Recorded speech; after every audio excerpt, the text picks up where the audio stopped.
We're walking out and the meeting's adjourned. You ready? Yeah. Ready to start? You unmuted? Yeah. All set? Ready? All right.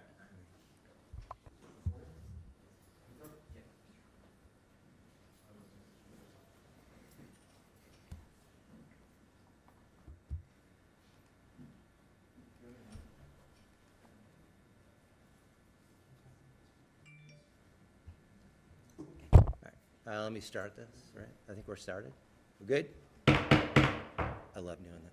All right, welcome everybody. The school committee meeting, regular session of Thursday, June 12th, 6 o'clock. We are reporting live from Swampscott High School, 200 Essex Street, room B129. I call the meeting to order. If you are so able, can we please stand for the pledge? Pledge allegiance to the flag of the United States of America, and to the republic for which it stands, one nation, under God, indivisible, with liberty and justice for all. All right. Hi, everybody. Welcome.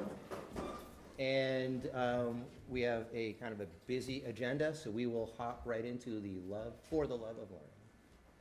So tonight we have Priscilla King and Allison LeConte here, our two media specialists at our elementary school, to share a presentation on the Innovation Lab.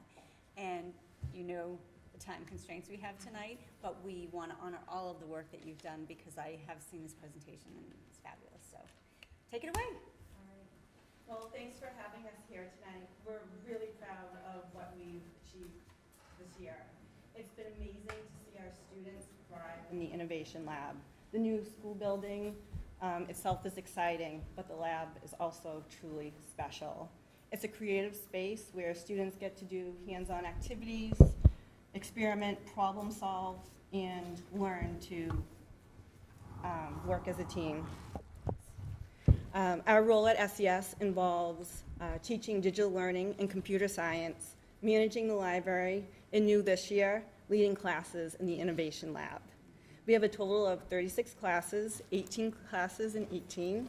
And this year, with 10 spots available each week, 5 and 5. Every class has had the chance to visit the Innovation Lab for 4 30-minute sessions this year. At the start, we started from scratch. Last summer, I was fortunate to attend a week-long CS for Mass workshop called CS Resources for K-5 Educators in Natick, Mass, that provided ideas and materials. And this summer, Allison will get to experience the same training, and I'm very, very excited for her. From those early ideas, we quickly built a framework focusing on concepts like electric circuits and conductors, which later turned into projects with Makey Makey. Materials came from successful Donors Choose fundraising, generous donations from Amazon wish lists, and school purchases. And we're so grateful for the support from our community, our families, administration, and especially our tech team. Thanks, Priscilla. So for our first lesson, we wanted to make sure that students had foundational knowledge, that they could have shared background knowledge about circuitry and conductivity. So students tested materials to see whether they were conductors or not. So they used energy sticks, and when they tapped energy sticks to objects, they would light up and make sounds. So they made predictions and then recorded the results. And many students were surprised to find out that Play-Doh is a conductor, which comes into play later in the lessons. All right. So building on lesson number 1's focus on conductors, students then created electric circuits in lesson number 2, directly using some of those conductive materials Allison just spoke about. So for our younger students, we brought in the story of the gingerbread man, and we challenged them to create an electric circuit using Play-Doh, a battery, and a bulb. Working in pairs, they successfully captured the gingerbread friends by lighting up their bulbs as part of the circuit. And then for the older students, they took on the challenge of designing light-up greeting cards. They used copper tape, a bulb, and a battery to build a circuit within the card itself. The light turned on with a flap or full completed the circuit, as you can see from that little video clip. This project really emphasized the importance of patience and persistence as they navigated the challenge of making their circuits work.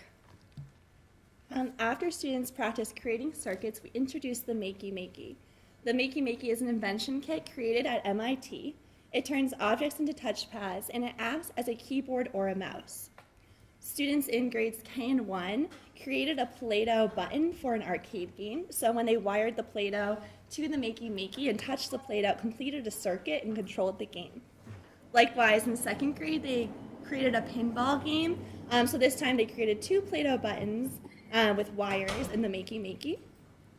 And then in grades 3 and 4, students created paper pianos with copper tape. And when they touched the copper keys, it played music using the Makey Makey piano app. So building on lesson number 3, students continued using Makey Makey, but integrated it with science content. In addition to our standards, digital literacy and computer science, we pulled key learning standards directly from DESE's Science and Technology Engineering Curriculum Framework. In each grade explored science topics. Grades K to 1 explored animal needs. Grade 2 explored habitats. Grade 3 explored life cycles, and grade 4 explored environmentalists. So during each library tech class, each grade followed a similar process. So during the library tech class, they researched their topic, created a digital page to show their understanding. So they either used Book Creator or Google Slides. Allison and myself, we printed those pages, which would be later used in the lab, and they also coded a Scratch program. So then in the Innovation Lab, they added conductive buttons to their posters. So younger grades used the Play-Doh, and the upper grades used the brad fasteners. They wired the Makey Makeys with the alligator clips, and then finally they brought their projects to life by pressing the buttons to trigger their coded responses. Looking into the future, Swampscott has been part of the CS Engaged grant since 2024. This is a grant that technology teachers and administrators are involved in from kindergarten through high school. So through this grant, I'll be attending a professional development over the summer, just as Priscilla did last summer, to learn more about digital learning and computer science. And then with increased knowledge about best practices, we'll continue to use curriculum through code.org. And through the grant, we'll look more into that curriculum, expand our innovation lessons, and we're excited to start using Dash robots to have a physical computing element for hands-on learning in the Innovation Lab.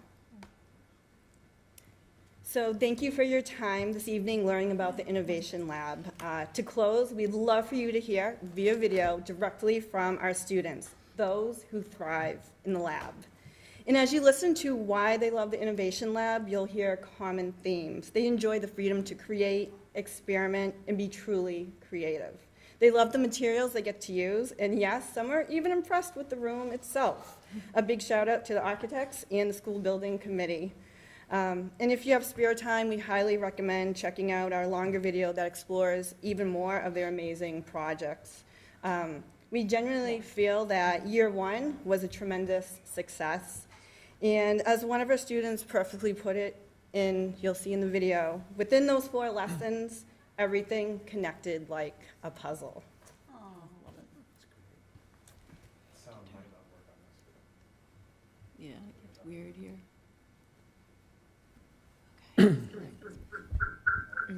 Okay. Yeah. They'll have to watch it later. Yeah. All right. Okay, we have a, sorry. Oh, yeah. You can say your line. Yeah. Allison said we need to have backup, and we always try to have backups even in class when we know technology may not always work to our liking. So we have a couple of slides, and I'll read a couple of quotes from our students. I love being creative. I love using the Makey Makey and making things come alive. I love the utensils or materials. I love working with a partner. My favorite thing about the Innovation Lab is how creative we get to be. And my favorite thing is the roof. I like the Makey Makey where you have to use Superintendent. Play-Doh, and it was neat to see how everything connected like a puzzle. And Thank you so much. Wow. Well, first of all, I have to say, I don't know if the whole school committee knows this, but Allison was one of my former students. And I think of you, Suzanne, when you go in there and you see them working in there, that we knew what we thought we wanted that room to be, but we didn't have the budget for it, and you ladies have made it into what it was supposed to be with basically no funds but PD and some desks and some materials and a grant. And I was giving the Ipswich School Committee, I'm not sure it was school committee or their townspeople, a tour one day, and I think I walked in, and they were in the middle of the little kids doing the circuit lesson. It couldn't have been staged better, but it wasn't planned that way. But I just think about us talking about that space, LaTanya and Suzanne and the building committee, and like what we envisioned it for. And then when we opened the building, there was really nothing in there. We had, tables and things, but that was it. And it has come alive because of both of you. So I want to say thank you so much for giving our kids those experiences. It's amazing. On top of everything else you do. I have to say it's wild that my oldest, who is now 21, so a senior in junior in college, when he had Miss Poverchuk in 7th grade, he was learning with Makey. So it's pretty wild that in just a few years, how you've really brought it down to, and they're getting this at such an early level. It's exciting. So thanks for making that happen. Yeah, I mean, I'd love just to see like what your littlest of little kids like do while you're doing these lessons. It's got to be fascinating. It is. I mean, it just actually has to be, like you were talking about. Well, I was looking at the photos and I'm like thinking to myself, these aren't stock photos. Like, these are our kids. Like, anybody looking at this would think, those are stock photos. Nope, they're our kids. And That's great. that's amazing, yeah. Wow, that's so great. Anything else from anybody? Awesome. Great, thank you so much. Thank you. Thank you.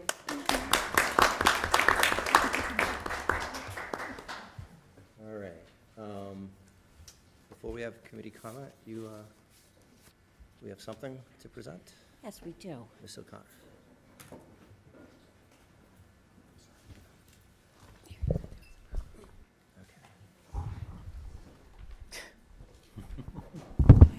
So this is a very peculiar thing. I think we were all, as I said Yeah, to you, so I want to talk into it. as I said to you beforehand, when we reached out to our colleagues around the state to figure out what they were doing for departing superintendents, and particularly ones who've been here for 35 years and ones who have been in the role for 10 years, it was just a jaw drop. Nobody knew what to do because you're one of a kind. So this is just like the smallest of gestures from us to take off with you, something to brighten your day and something to Brighten your celebrate evening. with. Is it illegal to open it now? Well, maybe we will. I don't know, you have another 2 weeks to go. Love to answer that own question, so. Maybe after we take some votes later, we will. Yeah, thank you. Thank you very much.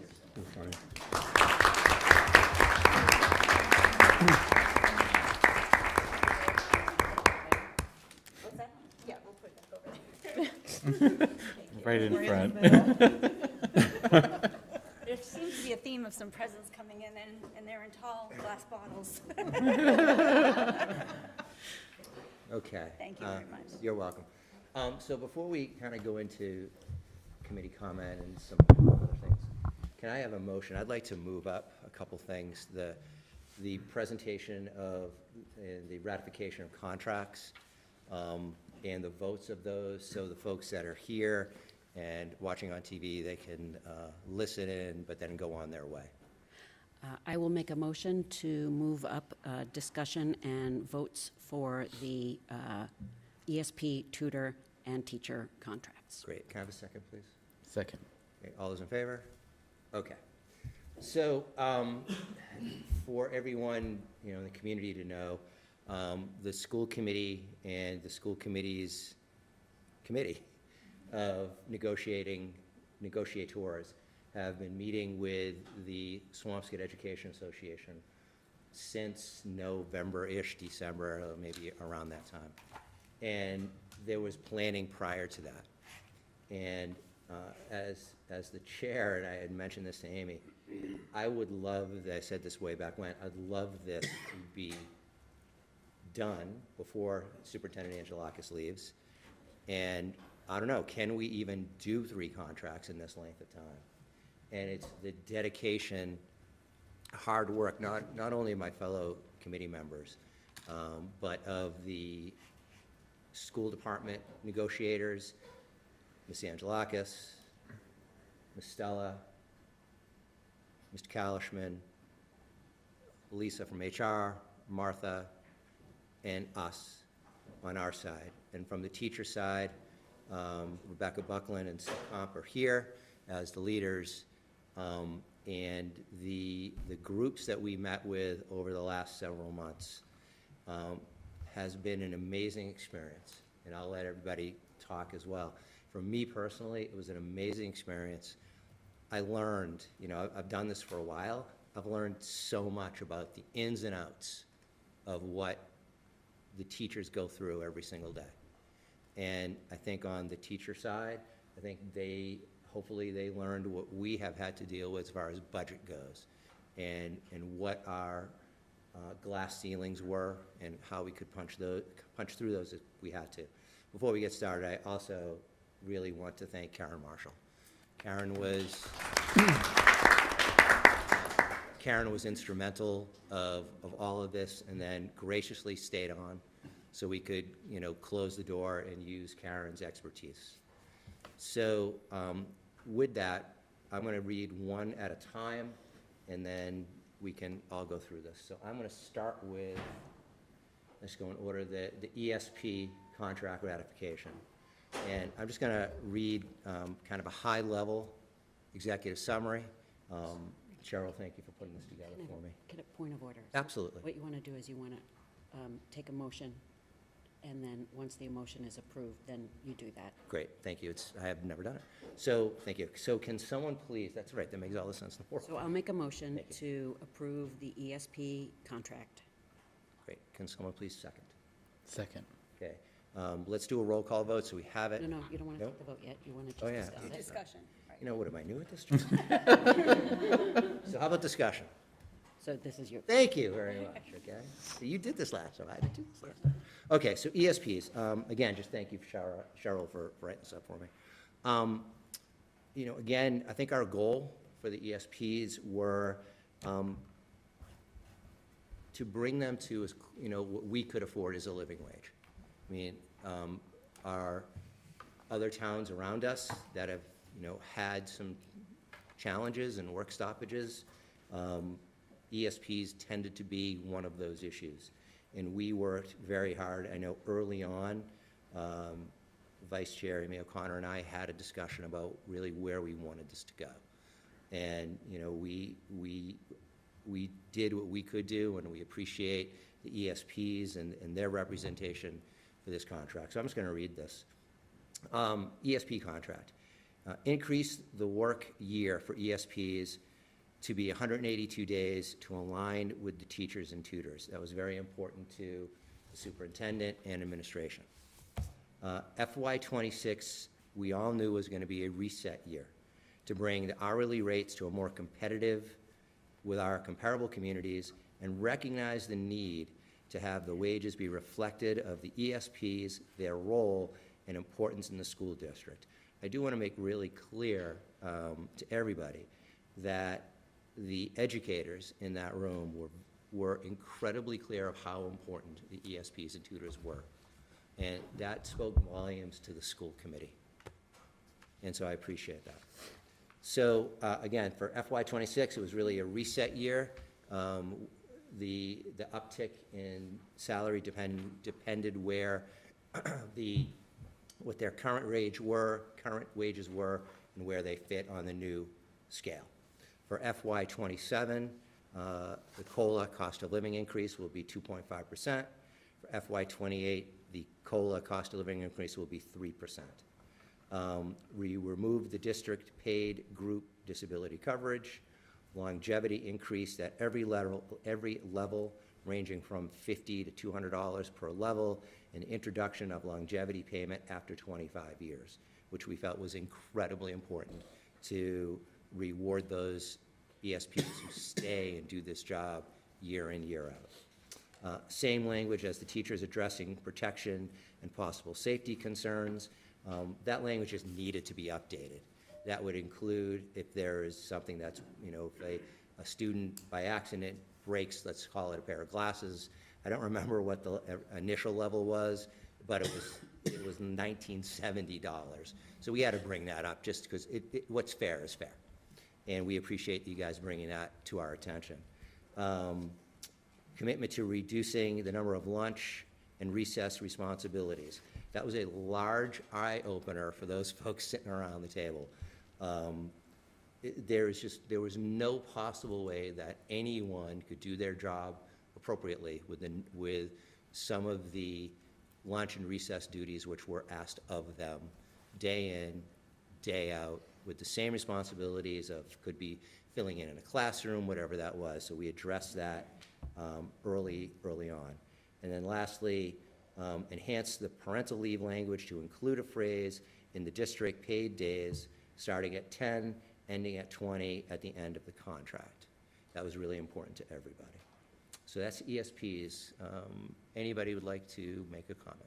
Ms. O'Connor. I just want to make a note of Ms. Stella and Max Casper, who I wasn't expecting to be here, but I'm glad you are here. I think that you guys set the ball rolling when we, earlier this year, negotiated with our AFSCME unit, and the amount of work that you guys did in terms of, figuring out what's happening in like districts and creating these wage tables, I think really sort of set the stage for what we were able to accomplish with the ESPs. So I just wanted to thank you guys for being able to do that. Great. Anyone else on the ESP side? All right. So, do I have to make a motion now? So I'll call the vote. Okay. So, we're going to do this roll call just to make it official. Miguel. Yes. Ms. O'Connor. Yes. Okay. John.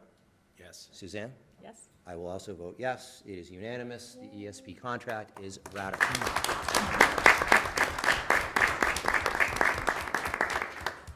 Thank you. Now let's see if we can get this the right way. So I'll make a motion that we ratify the tutor contract. Great. Can someone second? I'll second. Thank you. Okay. Discussion. I'll start with my little blurb here. So for the tutors, this was a really interesting part, I think, for everybody to learn really specifically what a tutor does day in, day out. And I know, again, for me, it was, sometimes you just don't know what you don't know. So I think the importance of what the tutors do and continue to do, I think has flown a little bit under the radar.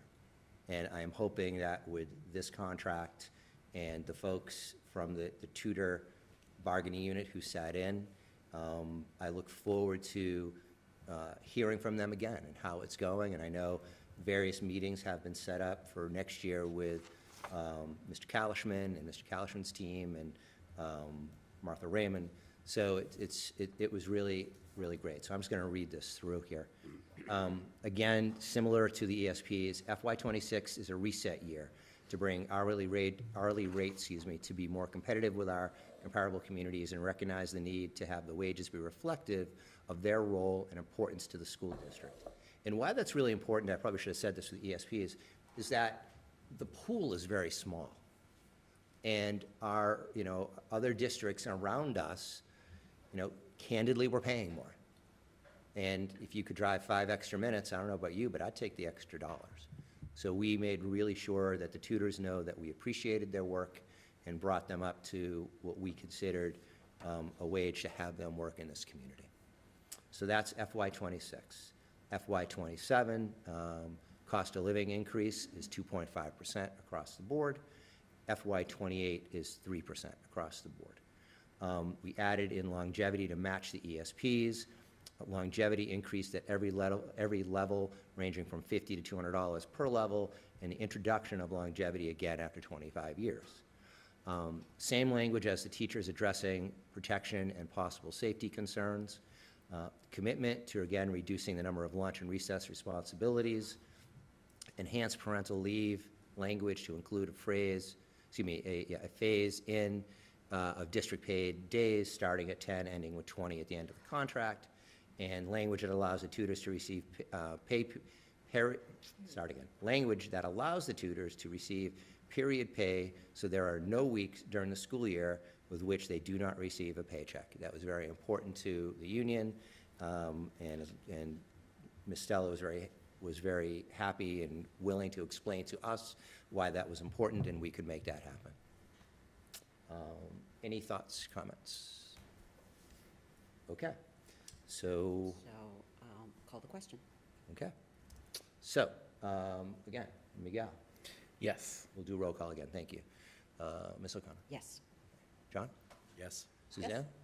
I vote yes as well. Again, the tutor contract is ratified.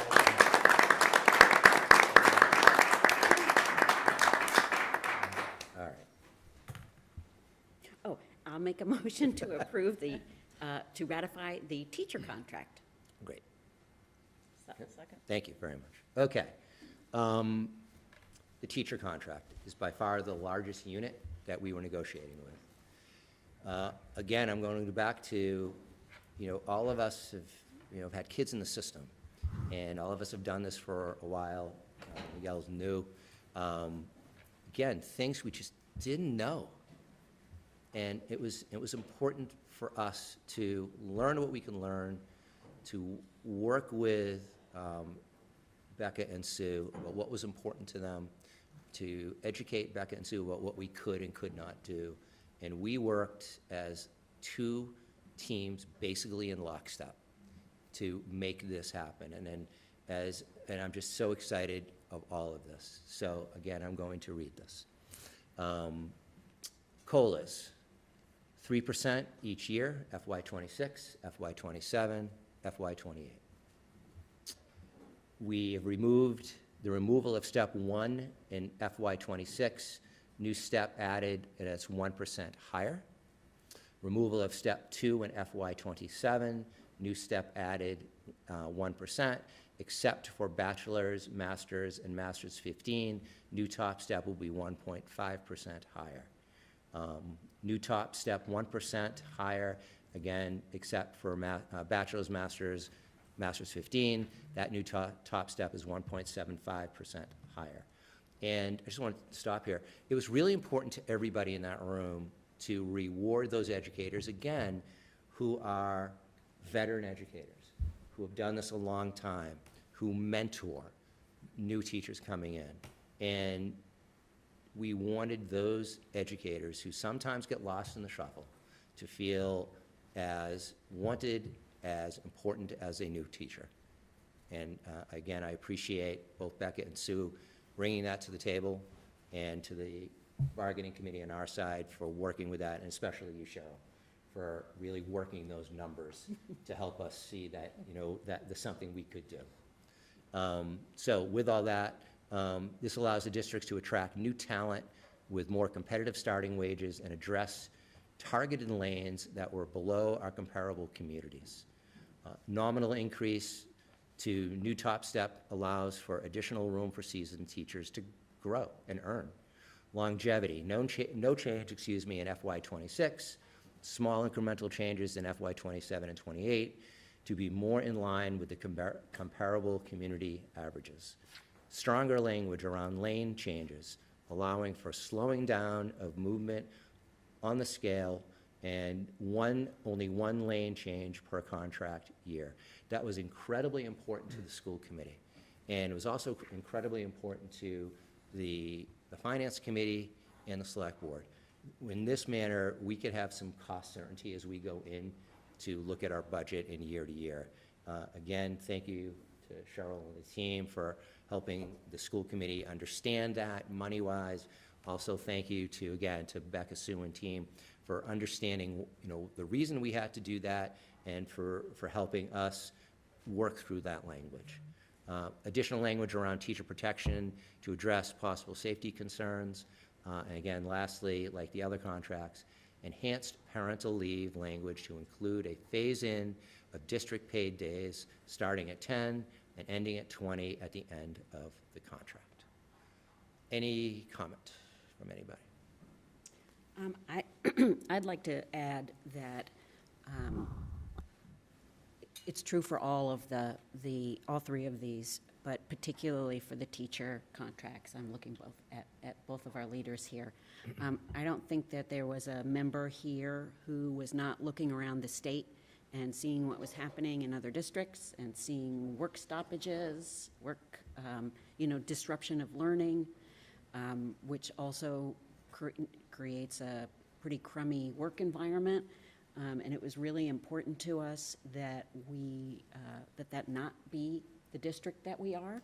So I want to thank the superintendent for creating an environment over a decade in this district that allowed for this interest-based bargaining. This doesn't happen in any other district that we are aware of, and I don't think it should go unspoken. I'm really proud of what you've created here. I'm really proud of the fact that you have been good partners and that that we're playing a part of this. So thank you. Thank you. Thank you. Welcome. It's a lot of work. It's a lot of work on their part and my part. And so, I do believe everybody says, well, just do IBB. You can't do it without the foundation. And that foundation takes both sides, willing to listen, willing to do the training, willing to say, if we don't like it, we won't do it, and then opening the trust. But it's also the trust between the school committee. It's the trust between the administration, my administration, and then trusting the school committee members to really listen. And sometimes that's hard. I think this time we were in better shape because we had already done it once, and it was fun to watch your team come in and some people be so hesitant, like, yeah, this isn't gonna work. And then as the meetings went on, they're like, wait, this really does work. But it's because of everybody in that room, and it was a large group for the teacher unit. And I am really proud to say Swampscott does IBB, but you said that to your colleagues across the state. Yeah, we don't do that here. We have a different way of doing things, but it's not with laying that foundation. You can't go into any of these other districts and just say IBB is gonna work. It's not. So thank you for your partnership. And I'll add, it's not to say that this was a big hunky-dory, easy process, that there were difficult conversations had and, days that we left not happy. So let's not fool ourselves and think that this was just a bed of roses. It was really hard work. So thank you. Right. John? Just, if my voice holds out, I'm sorry, it's just given out on me today, so my family couldn't be happier, but I agree with everything that's been said. I just want to add a little bit more context. I think besides just the interest-based bargaining and that trust factor involved, I think one of the things that made this one very unique was all 5 of us participated. It wasn't a subcommittee doing it, and I think kind of looking back over the last 6-7 months, one of the things that at least for me, each one of us brought, I think, a very unique set of skills to the table. Some of them overlap, but I think all of us had, and Karen, a unique set of skills that sometimes it was just maybe something Amy said, or something Glenn said, or someone had a personal experience that they could offer to the discussion, which really helped resolve some really complicated issues in some ways. So I think all 5 of us just having that line of sight all along really did help drive this process forward. I also just want you to recognize the superintendent and her team for all their work on this, and also Becca, Sue, and the rest of the negotiating team. I'm like, where's Mr. Franklin's food? You guys can bring it. So, but to Becca and Sue, to kind of echo what others have said, it was very helpful to hear a lot of the stories that kind of put a spotlight on issues that, yeah, we're aware of them, but just knowing kind of the day-to-day impact of those issues was really helpful, at least for me, to kind of help us get to yes on a lot of these things. So, again, thank you for that. So, I think my favorite part of IBB is the stuff that doesn't make the contract, like the stuff that gets discussed in the room and someone pops up and says, oh my God, you shouldn't be done like that. We'll fix that tomorrow, or just those like incidental things that that aren't festering over an entire year and then exploding at a contract time. So like, to me, it feels so proactive to be negotiating like this and hearing about little things that become big things before they become big things. So I think kudos to all the listeners in the room that heard those little things, especially Martha Raymond, because of special ed issues. But just hearing the little things and being like, oh, we don't have to wait. We don't have to put that in the contract. We don't have to wait. Let's just take care of it. So that's really, I just love that. And to John's point, having us all there, it's nice to hear things firsthand. I mean, it's one thing to hear your committee come back and say, oh, they were complaining about this or whatever, and it never sounds the same. So. Great. Karen, you want to make a comment or two? Feel free. Karen Marshall, everybody. Thank you. I would just say, for anybody that doesn't understand what IBB is, it's really like about solving problems, right? There's not two sides. Nobody is making demands or making demands, I guess. We present it as a problem, and then both sides work together to figure it out. And it's just completely different. And it gets to a point where once that trust is built, people are just throwing out, like, what if this? What if we do it like this? Maybe we can do it a different way. And we come up with ideas that nobody's ever thought of before. And I think we should all be really proud of that. And I agree, you could never just walk into a place and set up a system like that. It came over years. It came over meetings and getting to know people and trust and really understanding what people are going through and, what they're doing in their job every day. And that can only benefit the students, right? So I think we should all be proud. We have a special system set up right now, and I hope it continues. And I think it will. Thanks. Great. I would just add, you're right, not everybody knows what IBB is, and I would just add that, in traditional bargaining that we've all been through together, there's pages of a proposal given to one side, and the other side gives their proposals. And only one or two people in that room speak, and they're usually the attorneys and the union field reps. And if I think back to our last traditional bargaining, none of us spoke. I know I walked out of a session, it was so contentious. And the difficult conversations happen in separate rooms. It's like, well, we see this proposal, we're gonna go caucus, and you go caucus, and nobody speaks. And it's so different when you do the IBB where, like, yeah, let's just list all the topics and we're gonna hash it out here. Nobody gets up and goes in a separate room. Whatever's in your mind and whatever's on your mind, you talk about in front of the group. And that's, as Karen said, what builds the trust. Like, you have to watch your words carefully because you are trying to listen more than talk. But that traditional way of like, okay, well, we have our proposals, we're going to talk about it, and you go talk about it. Nobody leaves the room, and you just go through item by item until you come to a consensus, or sometimes we say, well, let's come back to this one. And so it's a really, really collaborative process. But I just think of those days where none of us talked to each other. Like, the attorney was talking to the attorney and the field rep, and none of us got to say anything. And we've all worked together for so many years that it was really strange. So I highly recommend IBB. But as we were saying, there has to be a foundation for that, the relationships. Great. Before we vote, Becca, Sue, do you have any comments? Yeah, I would just like to say I'm so grateful for this. I think it started when it was COVID time, and we didn't even realize we were doing a little mini IBB, and we got rid of everybody, and we had our small group, and it was such a scary time for everybody, and we really had to be honest about our feelings, and that's what started to kind of build it.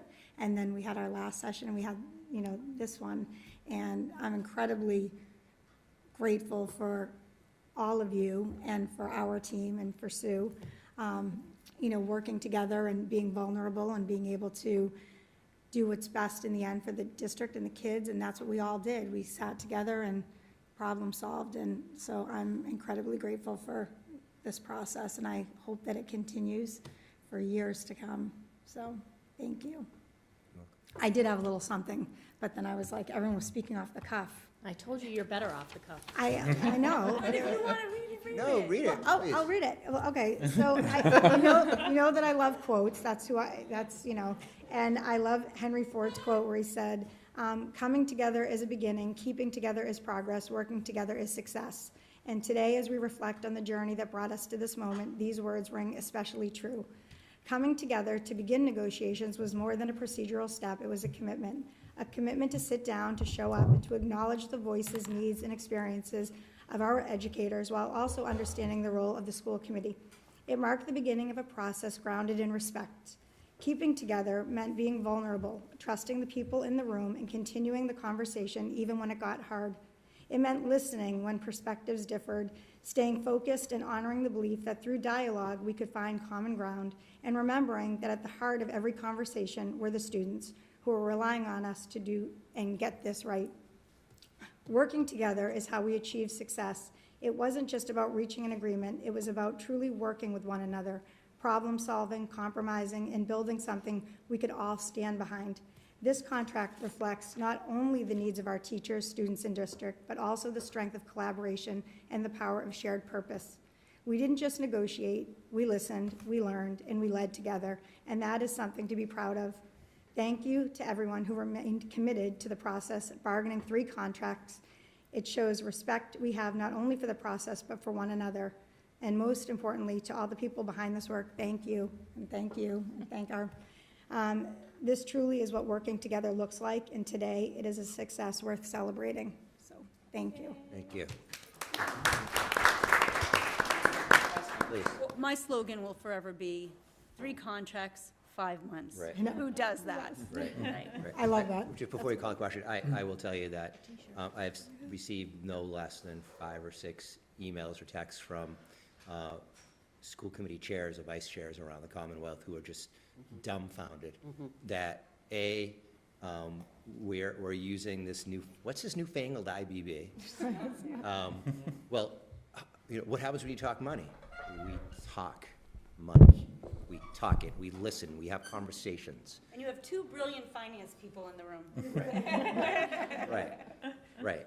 And, they are really just stunned that we could do this in this, short amount of time and, no work stoppages, no nothing. It was never even on the table.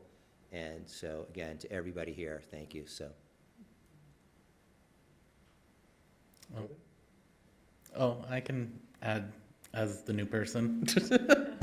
It was definitely interesting to come in towards the tail end of kind of negotiations and just kind of seeing how all of that was going. And it was definitely great to kind of see all of the, as we call it at work, radical candor from everyone, and just kind of being honest and not trying to have a hidden agenda or knowing that everybody is working under different pressures and trying to meet those goals as well, since the school committee definitely had budget constraints, which I would say everybody understood, and we tried very hard, and I feel like the contract definitely shows the teamwork across both aisles. Great. Thank you, Miguel. Call the question. Call the question. Okay. So, can someone, Miguel, why don't you start to approve the teacher contract? Okay. Let's see. No, just say. Just say. Okay. No. Oh, yes. Okay. I was like making the motion. Suzanne. Yes. John. Yes. Amy. Yes. I will also vote yes for unanimous.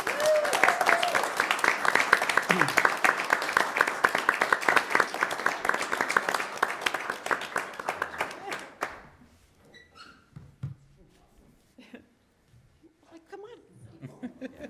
Actually, I have to.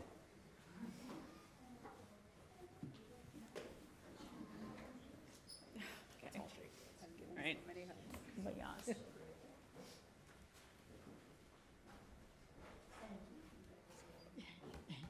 Oh, so good. It's great. Yay. That's okay. I'm a little bit higher. You're lucky I didn't just grab you. All right. Again, thank you to everyone involved. It's great that we finished this prior to the end of the year and prior to your retirement. Superintendent. Okay, so now we can, let's go to committee comment, actually. Suzanne, anything?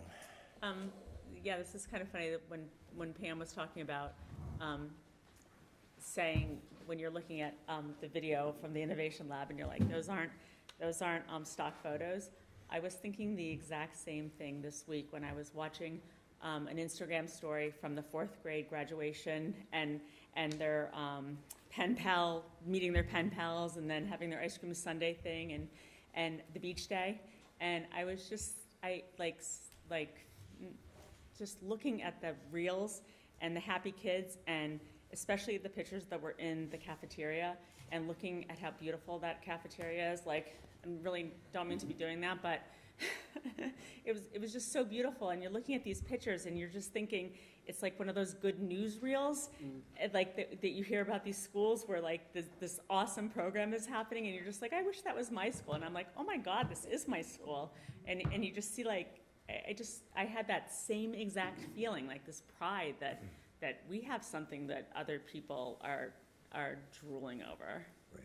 Like it was just like those 4th grade pictures just really hit home, just that the happy kids and some of the diversity and the senior pen pals, and just, I don't know, it just seemed so special and in that new building too. It was like kind of like a goosebump moment. It was just really cool. Great. And also graduation, like we haven't talked about since then, but that was really great. Yes. Really another great graduation. Yes, it was. Thank you, Suzanne. John? Yeah, I was going to mention on graduation, it was a nice night, the rain held off. It was a wonderful ceremony, so, and like I said to Glenn after the ceremony, you're a great nephew, I think. He rubbed the top of your head. Like, I'm going to have to remember that move at some point. That's what happens when he towers over me. Miguel? I would say for me, my son went to DC on the DC trip, so I think whoever took the picture of him smiling instead of normally kind of so now I have an actual photo of him smiling, and I know that he's able to do it. He's probably smiling right now listening to you. Right. Oh, I'm sure. So it was great to kind of see all of the different students as well, kind of be in a different setting and kind of seeing them kind of be together. Hopefully it wasn't too bad for you. Great. Since being in a bus with a lot of kids is a lot. So thank you. I didn't go this year, but Okay. but it was great. It was a great trip. But you've done it. I've done it 11 times, yeah. But who's counting? Yeah. Thank you, Miguel. Amy? Oh, this has been a really special couple of weeks for me. I'll start with the easier parts, which is that, my kid went through all of those lasts. The prom was really just beautifully managed. I heard nothing but good things. Nobody got in trouble that I'm aware of.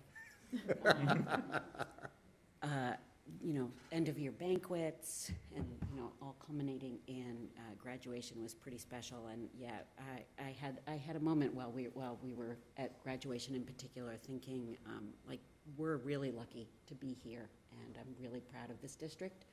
And I will, I'll bring it back to what we've worked so hard for, which is our budget.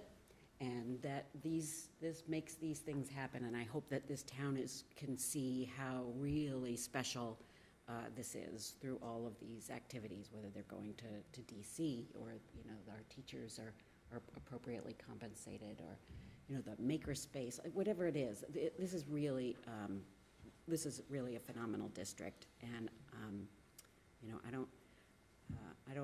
not going to get hung up on data, because what I know is happy kids, and that's really important.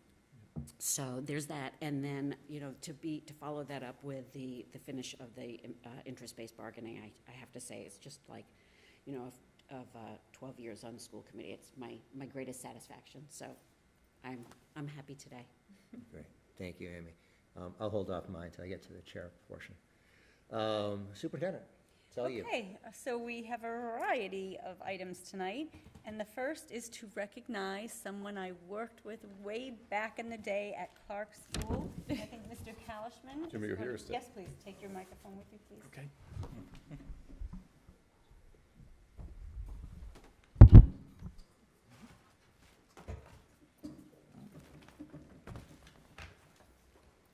Right. The word devotion doesn't quite capture the essence of Katie Wynn's dedication to the teaching field. She has spent the past 38 years as a kind, caring, and diligent classroom teacher. Fortunately for us, 31 of those years were spent in the Swampscott school system. Being a great teacher is so much more than imparting lessons to the students we are responsible for.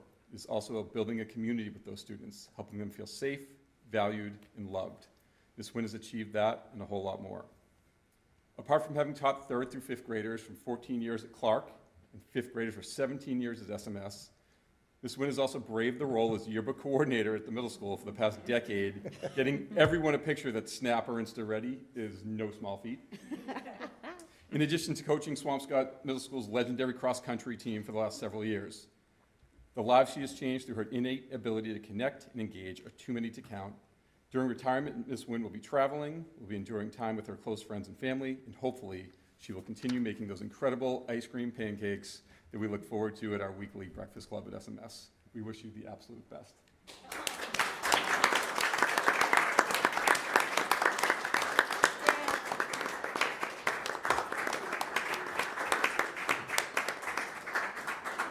Come down here, all the way down here to the podium, girl. All the way to the podium. We have a little gift for you. Yes, absolutely. Of course. And we have our little gift for you. Make sure the microphone is here for you. Good evening, Superintendent Angelakis, Principal Kalishman, school committee, and everyone that is here tonight. After 38 years in education, 31 of them right here in Swampscott, I just wanted to take a moment to say thank you and share a few reflections as I prepare to trade in my grade book for a beach chair. Over the years, I've worn many hats: yearbook advisor, cross-country coach, and yes, one of the brave souls who chaperoned the Washington, D.C. trip. If you've ever wrangled 8th graders on the steps of the Lincoln Memorial, you know it qualifies as both public service and cardio. But in all seriousness, every role that I've been has been a joy because it's always been about the students. The laughter, the energy, the unexpected moments that become memories. That's the magic I'll take with me. Whether it was coaching a runner to push just a little harder, capturing the perfect yearbook photo, or watching a student's eyes light up as they learn something new, those are the wins that mattered the most. I've always believed that fun belongs in education. A good laugh, a little silliness, a shared moment of joy, they connect us. And after 31 years in Swampscott, I can honestly say we've had a lot of fun. Thank you, Superintendent Angelakis, Principal Kalishman, and everyone who's been a part of this ride. Though I may be turning in my ID badge, I never turn in my school spirit. Thank you all. It's been an incredible run.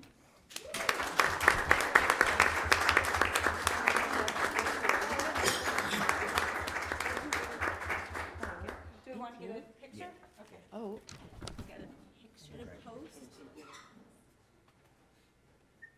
Can I ask somebody to take it?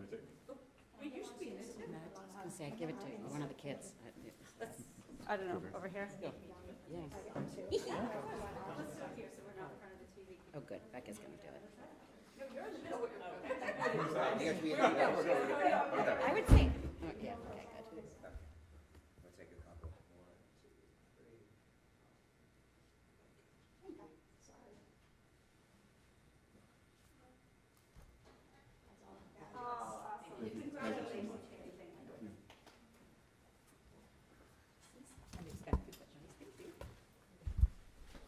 Then if it's okay, I have a few words about Superintendent Angelakis. I don't think that's okay, you know? Now I would like to say a few words about Superintendent Angelakis. She poured her heart and soul into this district for the past 35 years. She wasn't just a leader, she was a true visionary. During her tenure as superintendent, she took the reins and made supporting students' mental health a priority, putting our district at the cutting edge of providing kids and their families with the social and emotional services they needed at a time and pace that blazed the trail for countless districts to follow. I don't think they're there yet. She achieved this while maintaining our school system's high academic and behavioral standards. Superintendent Angelakis, you are the keeper of the mints, of the bathroom passes. You've gone above and beyond and set the bar extremely high for the next guy. So thank you for all you've done for our schools, our town, and for me personally.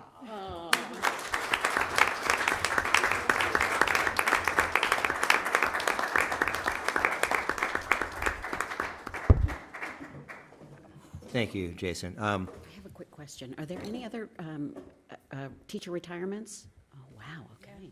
Wow, really? Yeah. That's fantastic. Just a quick word, Ms. Nguyen.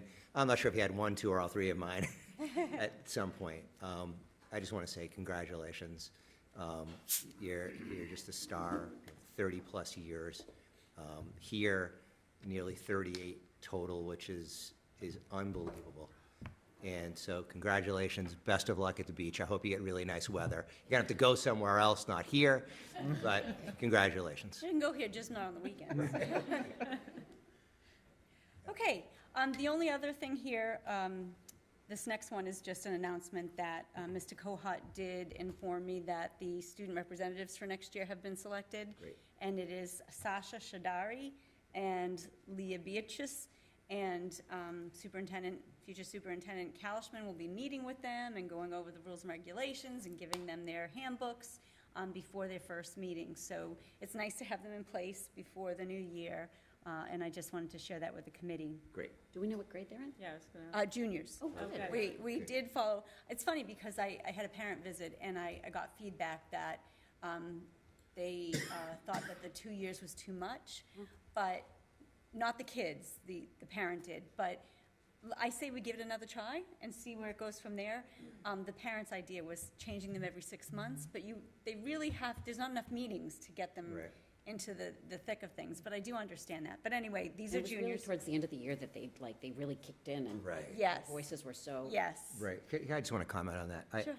I think the best thing you did, really, was the 2 years. Mm-hmm.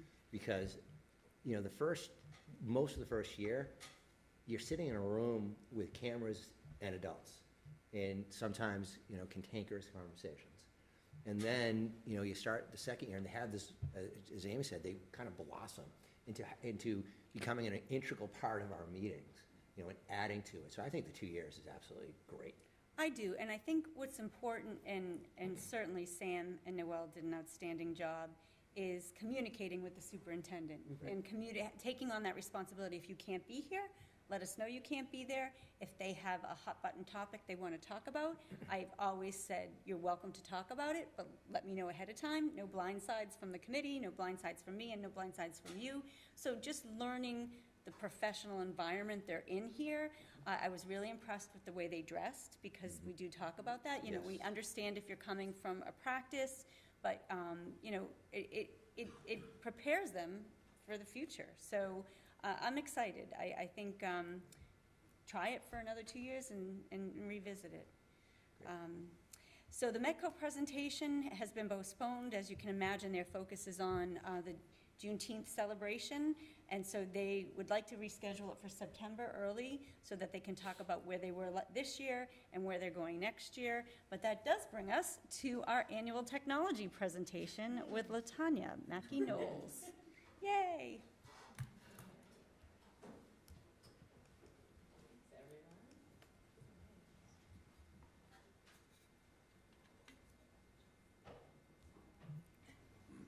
Okay, so the annual technology presentation, thanks, Jim and team. Is that Daniel back there? So teamwork makes the dream work. I love this because when you see, we have a small team, but a mighty team, because we have a lot of people in our tech villages, we've been calling it lately, because it does take a village. So in general, there's 3 of us, mainly in technology, Stephen, myself, and Talbot, and my role does encompass the library's innovation and digital learning. And Stephen is our Apple guru, and Talbot is our Windows wonder and network guy. We did have Carrie O'Donnell on our team, and there were some budget cuts, and she chose to leave a little early. So a lot of the work that I'm talking about this year does encompass that we had 4 people. And we'll get to that near the end about our future plans. So So what does it look like, a day in the life of tech? I mean, this is kind of one of the coolest things is once the new elementary school opened, all the little kids wrote thank you notes. And I wanted to say that I've never been so happy to have like the Promethean boards in the bathrooms next to the gym that they're very grateful for.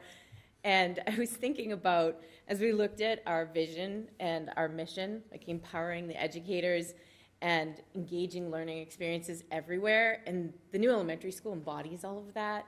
What was built there allows those teachers to do whatever they need to do anywhere in that building, and it's a model for the rest of the district and the middle school. So it's been such a delight to see this mission and all that we ever dreamed of in tech come to fruition in that elementary school.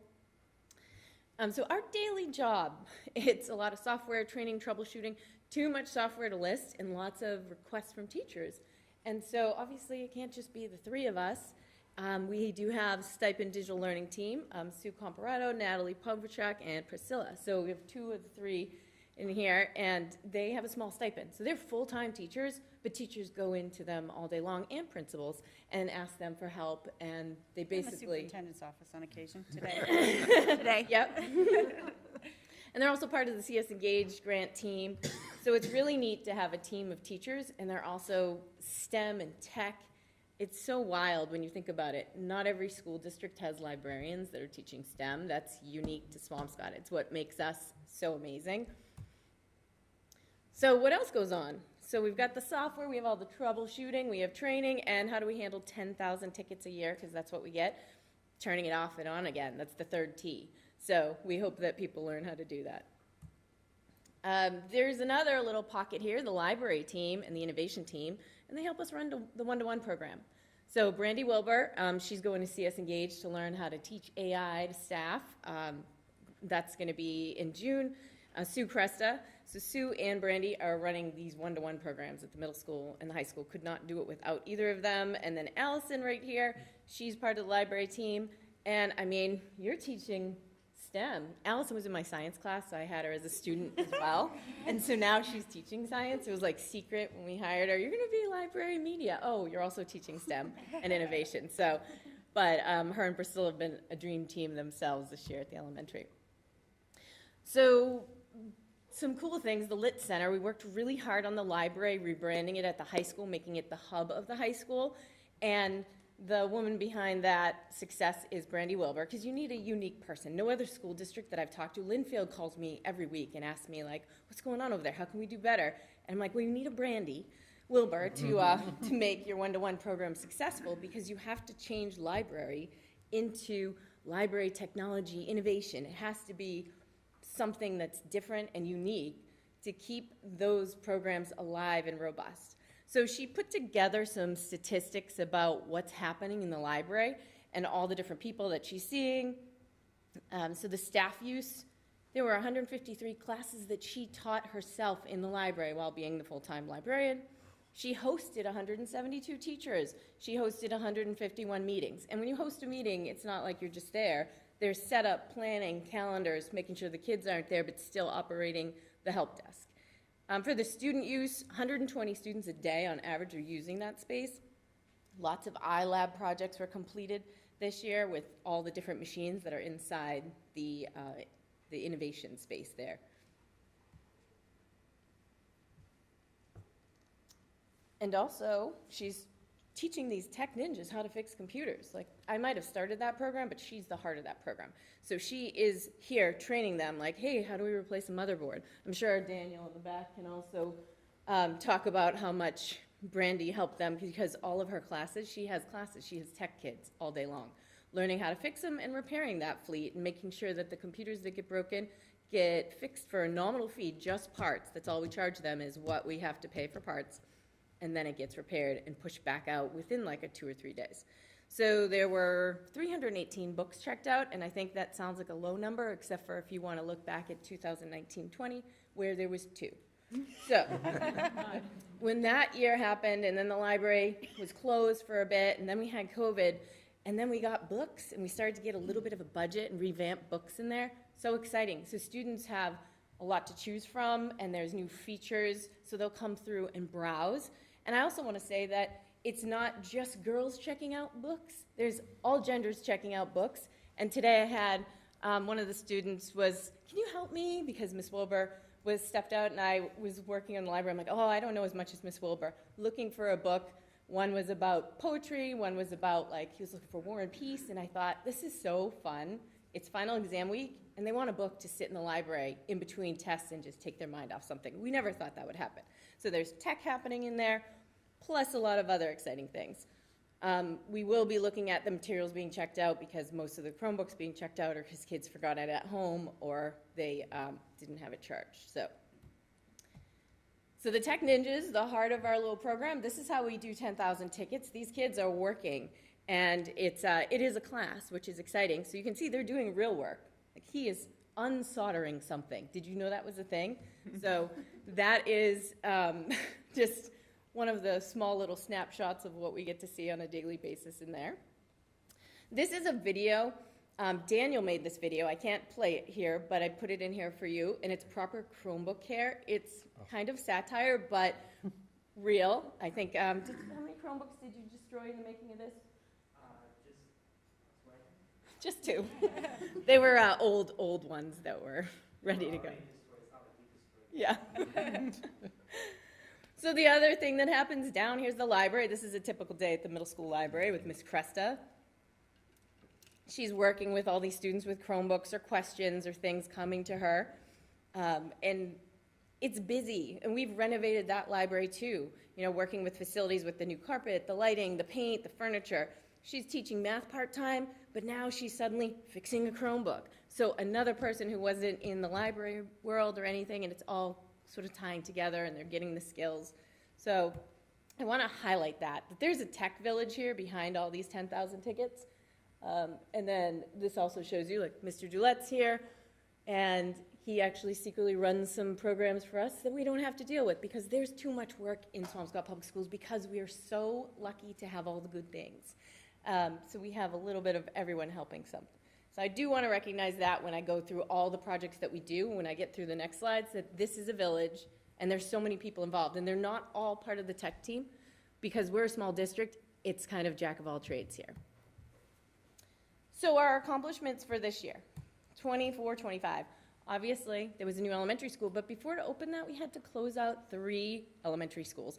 That was one of the wildest things that I've ever done, digging through some mouse poop to find an old computer because it can't just be left there. It has to be disposed of properly.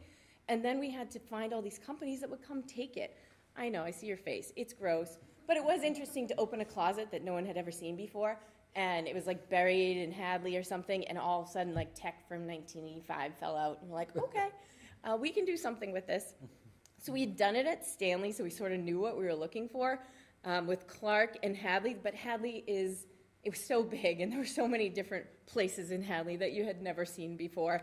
And then we were closing out Blaney as well and trying to make sure all the stuff in Blaney that was new went to the right places at the middle school so that nothing was left there and everything of value was replaced, pushed somewhere else in the schools, or it was sold back. So, and then we did a small thing here. This is a dream project, really, to be able to build a school and put anything that you think will help teaching and learning in it. It was a huge project, but we did a lot more outside of this, which is completely insane to even think about. Because when we think about what went down last year and the year, like the planning, but last summer was wild. How do we get this all in? How did everyone get trained? And again, all that village, the village people, if I may, they were all part of this. So when you go in that elementary school and you look at all the little pieces of tech, you'll see just all the different things that were installed. So this is the Lou system. And this right now, I love this because it's such an interactive project.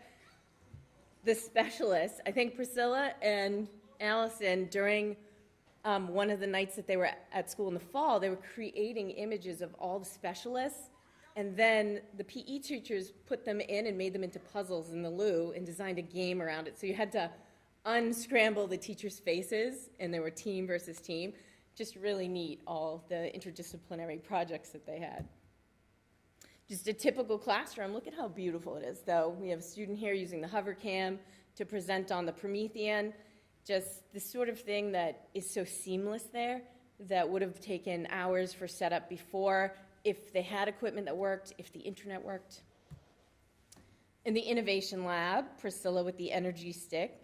It's really cool, too, this year that we had the CS Engage grant. And that was started, like Dr. Bacon and a team got that together. And then when Dr. Bacon left the district, I worked with the superintendent, and we pulled together the rest of the pieces to make sure that people got to go this summer.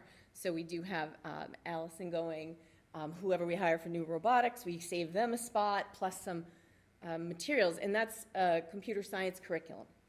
So that's going to be really neat. Just another picture, not a stock photo, of our kids with their Chromebooks, the makey-makeys, in the Innovation Lab, and just the joy on their faces.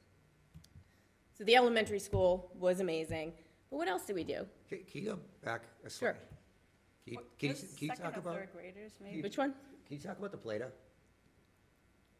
What? The Play-Doh, Play-Doh. Priscilla was talking about as a Yep. conductor. Makey, Yeah, the conductor. Yeah. Yes. Can you talk a little bit more about that? Like, how does it, Here you go, ladies. how it actually works? Wait, You mean like a why don't you go to a 101? class? Yeah. That's not how it works. We just finished our last class today, but Play-Doh is a conductor because there's salt in the ingredients. So when students use it as a button or whatever type of material that they need to connect it to the makey-makey, that takes over their keyboard. So Great. it's pretty amazing. Sign up next year. I'm gonna have to. I'm gonna have to. Thank you. I bet that you didn't know what was a conductor or what wasn't before this year. Like all the fun stuff that you're doing. We were surprised. Play-Doh is a conductor. Okay, so the elementary school was not the only thing that happened this year. Wild to think that. So we got a whole bunch of hardware and network improvements. And I want to point out that this is all funded outside of the school budget, the stuff that I'm talking about. So the Promethean upgrades, these are capital projects. And we're in, last year was year 4. We got approved for year 5 next year. And then we had that $500,000 grant that was for the school violence prevention program. And that supplied the SHS PA system and cameras. And then we got some cameras in the middle school, just enough to like zhuzh it up a bit. We don't want to put too much money in there. And then we had $70,000 E-rate, which is a federal grant that we apply for every year. And we got some new wireless access points. That's what WAP is.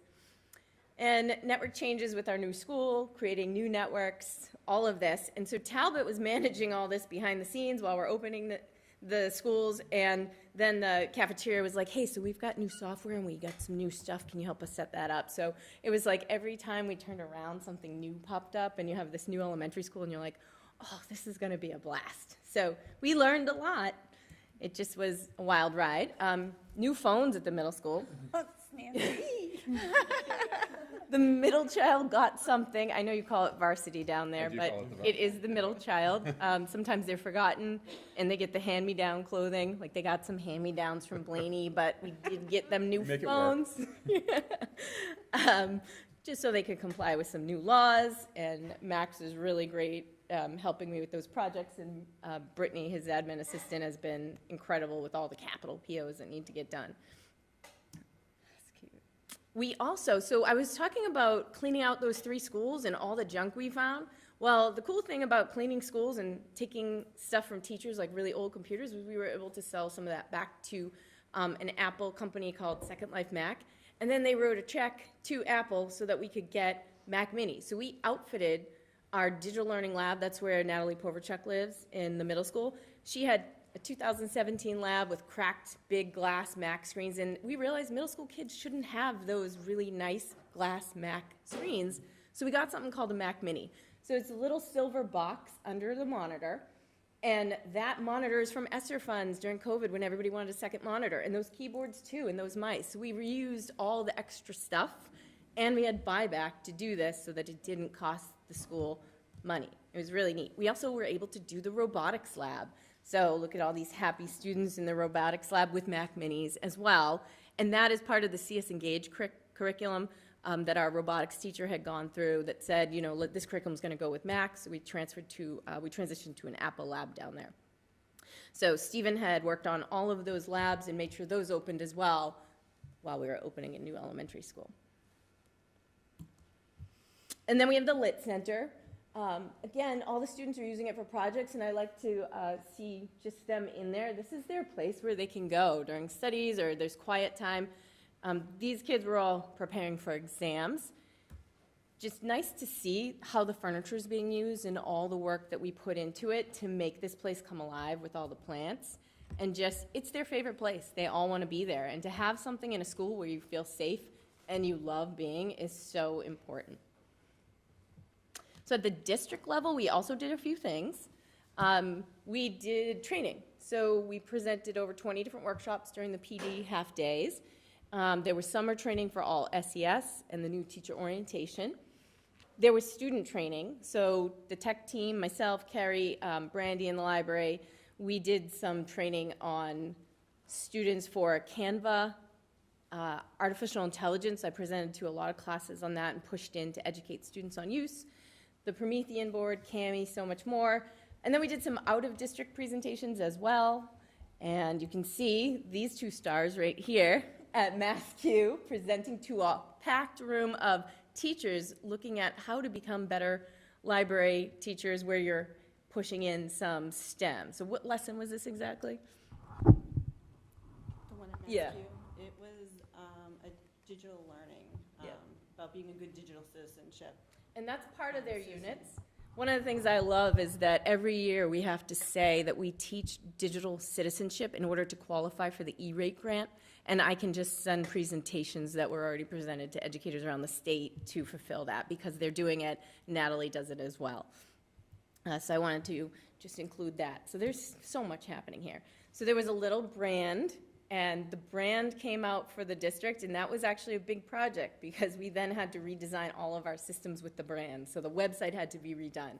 Aspen was being merged, all of these things. So merging our software programs, the new district brand, redesigning the website, that also all happened last summer and in the fall. And sometimes we still find an old rogue logo somewhere. So during this year, too, we also concentrated on our cybersecurity posture, planning and training. So these are 4 things that we've been doing to improve the district, and I know, Glenn, this speaks to your heart, because each year you usually email me, like, how are we staying safe? So I wanted to make sure. The Municipal Cybersecurity Awareness Grant Program, so we got it again for this year. That's the Know Before training. And we had about 80% of our staff complete that this year. So they went through all of this training about phishing and how to stay on alert for scams so that they don't bring ransomware into our district. We recently just got awarded another grant. It's for managed detection and response, so it's basically scanning for ransomware on PCs, Windows devices, so the business office. We're going to keep Cheryl safe. Cheryl's actually an eagle eye. Her and Martha Raymond are like, we found some phishing attempts. They're the first ones to spot it, so I'm very proud of them. We also got some training from EOTS, the Executive Office of Technology for the state, and the FBI to come in, and they trained central office and leadership on what to look for. We did some tabletop exercises of like, what happens when ransomware hits us? What's everyone's role? So like, what's Lisa's role? And what's Cheryl's role? What's Jason's role? So it was really neat to show people who aren't in tech, what are you going to do when it happens? It's not if it happens, it's when. So it was good for us to all prepare on how to look at that for the next future years. And now we're working on some policy development. What's our incident response plan? What does it look like when it happens? Again, when. So we're just trying to protect it, push off, and be ready to get back when it happens, because we know that it will. So that's so far what we've done. Now, I started in this role in 2017, and so I think one of the first things I talked about with Pam was she was kind of like, you need a long-term plan, what's happening here? And so each year we've been done like 5, 10-year plans. Now we're in future plans. So where are we going 25 to 30? So 5-year goals. A lot of districts are doing 3 years because you can't really predict, but I think we're in a good place to do it. So supporting one-to-one and tequity so that all students have the same equitable access provided by SPS. And it delivers our curriculum with supports. Teachers can support it. They have the right software, it works on their devices, and we can monitor it. And that is also part of the federal government's E-rate program that gives us money that we have to be monitoring our students' software and what they're doing on their computers. Teacher support and training, capital hardware, data privacy, cybersecurity, making sure that we're keeping our kids' data safe, and hopefully renovating SMS. Fingers crossed. Capital tech requests, this is just a fun little thing to show you, like, these are the capital things that we asked for this year. We got some of them. So we did get for a new screen and projector in the high school's auditorium, and then we can revamp a tiny bit the middle school. They're gonna get a screen that Danvers donated because their screen died with the motor, and it's like only goes up with a hand crank, and the projector is too small down there too. So just a little bit there, bigger here in the auditorium. We're getting a much bigger screen and a brighter projector, so during town meeting you can actually see the screen with the lights on. The middle school CAF was pushed off. Just this year, Jason was like, I'm tired of yelling, like, clean up your table, so we rolled in a little portable system that Steven's Amazing. Yeah, Steven set up, and we hope to eventually have that sort of technology district-wide. The high school needs speakers. So in the sailing in all the classrooms, there's these little round speakers. They connect to our beautiful PA system that was funded by a grant, but we don't have enough money to replace all those, and they're 20 years old next year. So we're hoping that we'll get that funded in 26, 27, and then network upgrades. So the middle school, we're doing the best we can, and you'll be able to see that soon. I'll talk about that in a minute. This is a spreadsheet, just a screenshot of it, just to see, like, this is how we plan out. Like, where are we? What are we asking capital for? What got approved? And then we look out to 2035. What's the life cycle of something? What is tech responsible for? And how far does it go? And then Cheryl and I worked to make sure that we got all this in sheets to the town so they could see for the next 10 years what I think we need. And we wrote out, and each one of those forms, by the way, was like 20 minutes long. And so I did like 15 to 20 forms for the next 10 years of this is what we're going to need for capital, big improvements, so that we can stay ahead of it. So the Promethean board upgrade, that's capital project. That's we're going into year 5. I just want to say, like, the $140,000 that we got for a little bit of grant money, this is what the middle school looks like. This is their tech closets for the heart of it, because they were retrofitted with the internet. It didn't come with it like the the high school and elementary did. This is what a real closet looks like. So this is the high school and the elementary school, but that's the middle school. So we put in for that, zhuzh it up a little. And then, of course, we're going to be working on teacher support and training. This was an interesting graphic. Like, how does Gen Z learn about AI? It's from social media. It's not from the educators, because the educators don't feel confident teaching it. So we need to empower them and get it out to the students, because, as we know, it's taking over everything. So we really need to get ahead of it. We've been slowly trickling in, and everyone was afraid, and now we're getting a lot of staff who are like, oh, it's here. I can't escape it. Can you help me? DESE has AI strategy. They have something coming right in 26, so they have a little work group. We're excited for that because we love to just have the materials made by the state. We're working on data privacy and cybersecurity. This slide just looks at Swampscott. What do we say our data stance is? How do we protect our students' data privacy? And we've had to use that a little this year to look at it and fight back against some of the vendors and say you can't use our students' data. So we actually work with a privacy alliance, and that's what the screenshot on the right is.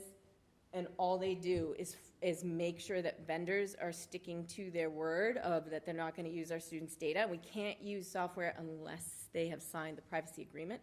It's really low money. It's like $2,500 a year, and we get an attorney if somebody violates it, and they fight our battles for us. So it's like the best spent money in the tech budget in this world of most of our students' data is out there. So how do we protect it from Swampscott Public Schools? If a parent gets it out there, that's not us, but we want to protect it on our end.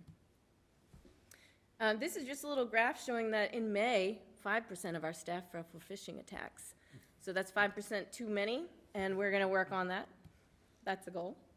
Of course, we have challenges for all of this. We're doing so much stuff, but the budget's down. You know, like, the budget's strong. Cheryl's got a handle on it, but every year the prices go up.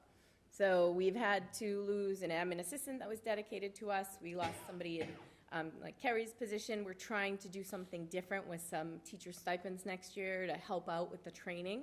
And I'm hoping to present on that in the fall. That seems to be we're excited about it. So we have some small stipends to teachers in each pod at the elementary and each grade level. It was kind of like the Hunger Games. The teachers got together and decided who they would offer up for the position. And there was just one person left, and they're like, okay, I'll do it. I'm so nervous. I'm like, we're going to train you. So we're training all these teachers, and they're going to be the first response. Like, you need help with something tech, you have questions, you're going to go to them first, and that's going to help us manage those 10,000 tickets. Tech prices keep going up. We were just doing our budget stuff tomorrow. I have a big meeting with Sarah Kent. We're doing all of our POs together for next year. And all of the things that we predicted, it's like the companies are coming in higher. And we have to go back, and I was with Cheryl, we were fighting Parent Square, like, why are you going up $700? Because we can. It's really the only answer. There's no need for them to go up, but all the companies are, and we can't control for that when our budget's done in October and we're requesting POs in June. Because between then, because we do get a real good head start. And support needs are up. The background here is a presentation that I did for some other tech directors, the game of ed tech funding, like grants, capital, free cash, the regular budget. What are we all doing? How are we funding technology with a couple other tech directors? And it really is a game. Like, how are we getting funds? What are we doing? We have to work so hard to just make ends meet and do all these great things. There's only so much that our budget can cover. So each year it's different. Support needs, they're up. Testing has been crazy. The AP testing's given us a run for our money for the amount they charge our kids and what they expect from us.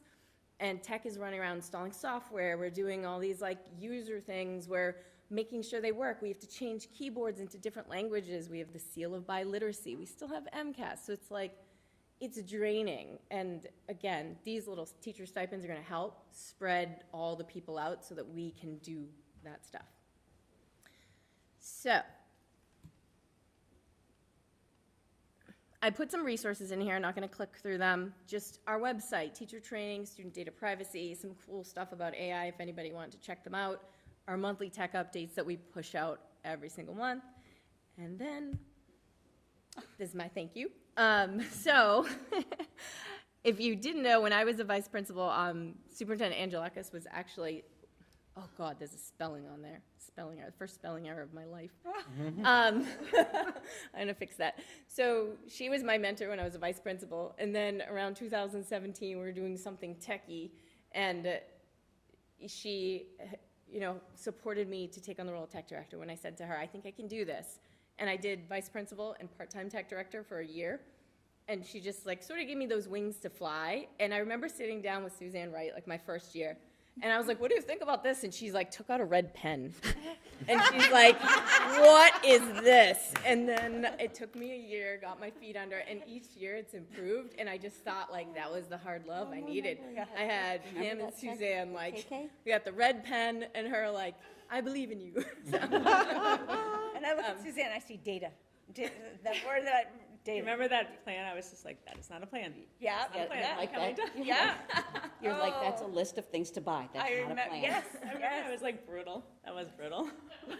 So I will say, I'll miss Pam especially because she's been the most tech-savvy superintendent. We once presented down at the superintendent or school committee conference, and no one else's superintendent was using computers and data and knowing, she would just be like, yeah, I turned it off and on again. I got this. So this is not any shade at you, Jason. It sounds like it. I do have to say that finding a tech-savvy superintendent is rare because they get so meshed in the work that they're like, no, I don't want to learn Cami or Canva. She's on there doing her own designs. So thank you for. We've been a good team all these years. Yes. Anya, thank you. And that was her getting that award at the Anti-Defamation League award ceremony for the North Shore Law and Education Day, in case you didn't hear about that. And then some more thank you cards for the kids. And thank you for your support. I love that you do this because my head is spinning about all that happens in your department. And I know that when you pop in and we talk about all that's going on, I love that it's outlined here and we can see it all in one place. I really love it. Kudos to you leading that department and your team. You just do, and your support people, that you just do amazing things. Thank you for all you do. Like a shout out especially to this year, because August was, I mean, a year ago today, you were just like this, like, Yeah, yeah. I mean, it was nuts. And the amount of stuff LaTonya did and the amount of meetings she went to, from like picking out the wires. The wire colors. I had to choose just colors. Just like every little, there was so much tech, from like the phones and the securities and the speakers and just like stuff you don't even think about. Like when you think of the tech department, you're just thinking, oh, she's just buying Promethean boards and computers. But it's like the entire infrastructure of the school. Yep. And like the attention to detail, and you were a nut. In the best way, I think. Like, no, it was just crazy how you, like your sim or whatever, Yeah, juggling. the Bitmoji juggling is yeah. like perfect, because that's just like you. I think one of the greatest things is I have an office in the elementary school, so I really got to meet all the teachers and walk around and support them and see their tech in action, and have a real new appreciation of teaching post-COVID and how different it is from when I taught. And even though I had 10 years in the classroom, nothing prepares you for this teaching. So developing those relationships was great, but also developing a small team and getting people to volunteer for the Tech Hunger Games, as we're calling it, when they have those new stipends, because I don't think they would unless they're like, oh, you're going to train us. So really excited about that. And again, like none of this happens without that team. It's really, I might be the person planning stuff, but there's other people also doing it. So it's not me, it's I'm all of pretty us. sure you're keeping it all up here though, like no one else is. Yeah, no. I'm sure you're already doing this, but you spoke a little bit about talking with other districts and about the juggling of how to pay for all of this stuff. So, that's clearly going to be something that comes up for us to be educating the town on over the next few years. So just Yeah, and please that's why keep we your ear to the put it in ground. capital early. And also, like, some of my projects are with Max, which is great, because they're like, yeah, Max, yes. And so, I know he hates that, but I'm like, can I bury this with you? Like, this is part of you. You Oh my God, are it's like phones, Max. Max. It's like a pork. Pork belly. whatever it's- Pork barrel, yeah. Pork barrel. So yeah, that'll just be important for us. As always, I really appreciate what you do, and thank you for answering my emails about security. It comes up every once in a while. Again, I would go back to what we always talk about is, look what we do for, people say, well, you have such a large budget. No, we don't. We do not have a large budget for the number of students and staff we have here. So, I really appreciate, you doing what you do with the budget that you have, and this is just, again, great. Seeing the kids in the various little nooks and rooms is just, that's why this place is so special. Certainly is. Yeah, it's great to see as well that we do test our teachers on phishing. Yep. I get those daily at work, and if you fail, you get automatic training. So We haven't pushed that yet. Most of them just say, I failed, I'm sorry. And I'm like, luckily it was a fake one, but. yep. Great. Anything else, John? Thank you for that. And, before the meeting started, Ms. Mackey-Knowles promised me that this would be an awesome presentation. He didn't disappoint. I said it would be really fun, and he would be interested in it. He wouldn't fall asleep. So, I was watching you, but I know Yay, you're you. cold, so. Great. All right, thank you very much. Appreciate it. All right. Okay, I have one other item on my superintendent's report, and that is an update from Max Casper and Mr. Kalishman regarding Clark School and some opportunities. They did a walkthrough the other day with, I believe, Lynn's deputy superintendent, so I will turn it over to both of them, and superintendent, yeah. Can we come back with you? And you grab your Whatever Mr. you Yeah. like. Yeah. Yeah.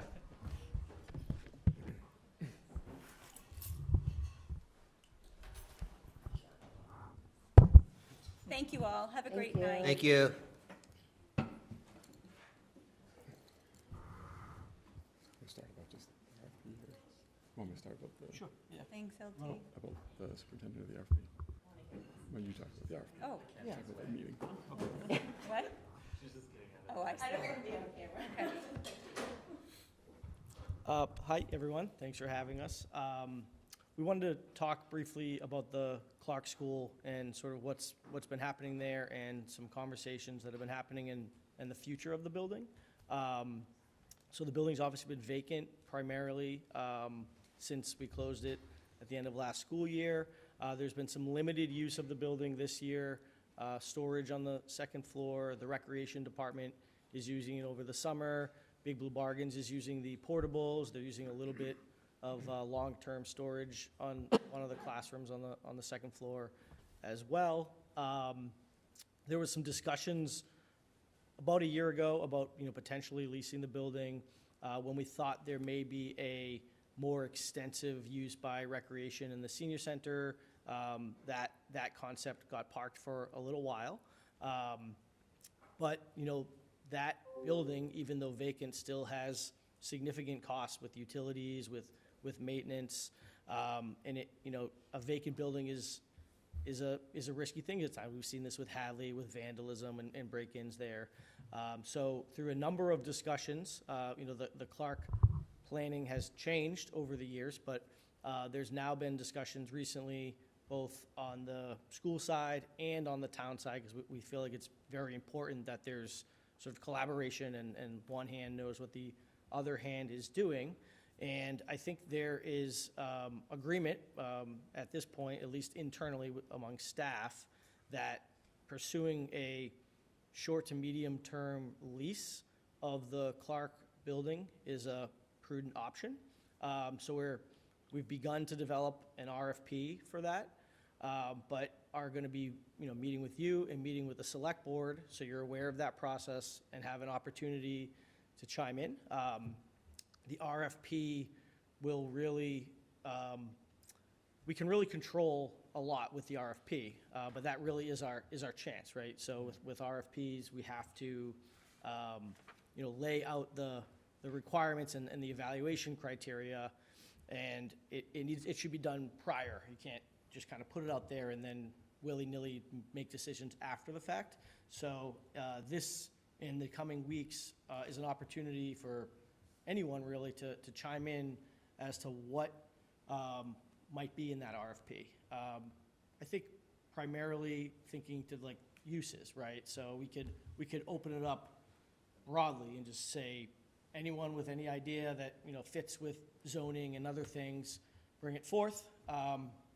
We can put preferences in the RFP for certain types of use. Say we want it to be potentially an educational use. Again, are there different age groups that we are more keen on seeing in there, or occupant loads that we're more comfortable with? Obviously, Clark, we all know from history, like there's very little parking there, right? So the parking demand in the neighborhood was always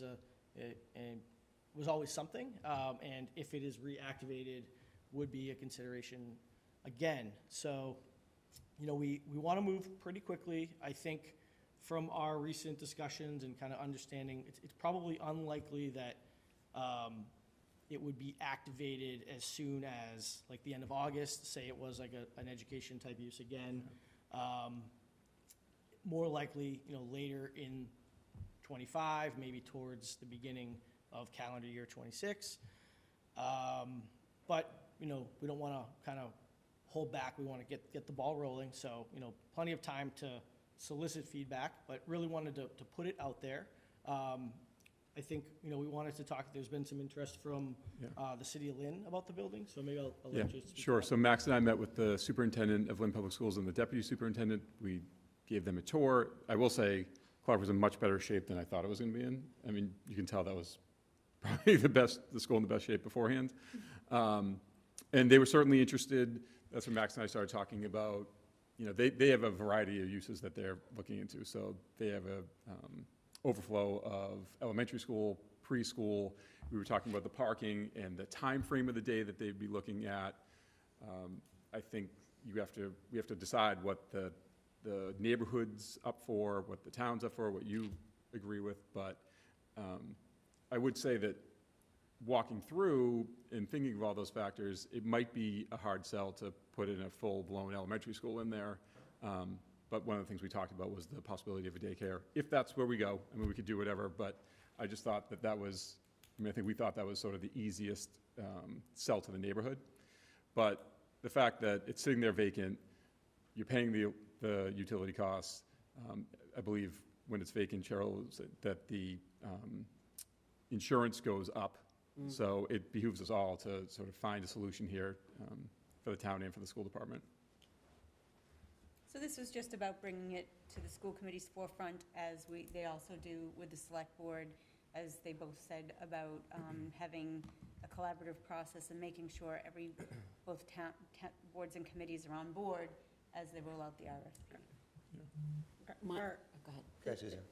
Is the town or, I don't even know who has the final say over the building, but is there a thought about selling it? Because, I mean, I know we wanted to keep it, but it's expensive for us to renovate, to use like we thought we were gonna use it. So is that on the table with anyone?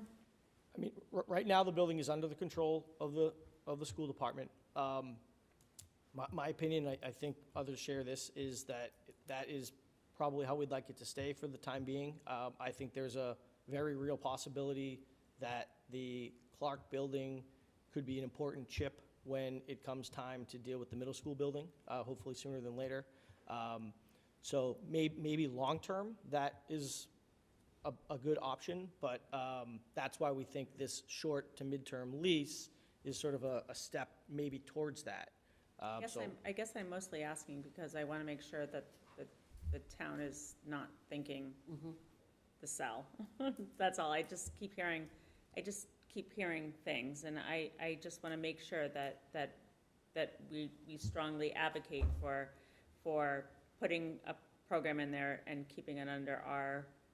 I mean, I remember when the MSBA walked through there and they said to us, like, this is your newest school, like, we would like you to keep it as a school. Like, you know, they sort of foresaw the need to be keeping that as a school too, and I think that just stuck with me, that, and I agree with you, even if the kids could stay in the middle school while it's being rebuilt somewhere else on the property, it would be nice to put the preschool program and the administration over there to just make that construction easier or less traffic or whatever. I mean, I do get the need to use it, so, I mean, I think finding a tenant would be great, or two tenants. Yeah, we might be able to get a grade in there, not just the preschool. Getting what? Yeah. A grade. You could get the 5th grade in there, say. Yeah. Which would be helpful. Yeah, I mean, but. Good point, Suzanne. John? Yeah. No, thank you both for that. Though Suzanne actually anticipated one of my questions too, so thanks, Max, for that kind of short-term and long-term perspective you're bringing to that. So, yeah, I agree. I'd like to see the town keep it because we really have no other space, and if you know, some future need that we're not anticipating comes up, that at least we have it as an option in our back pocket. So, Miguel? Yeah, I would say thank you for the information. I know I've been asked by a few people kind of what are we doing with the building itself. I know for me personally, I would love to kind of see a teen center.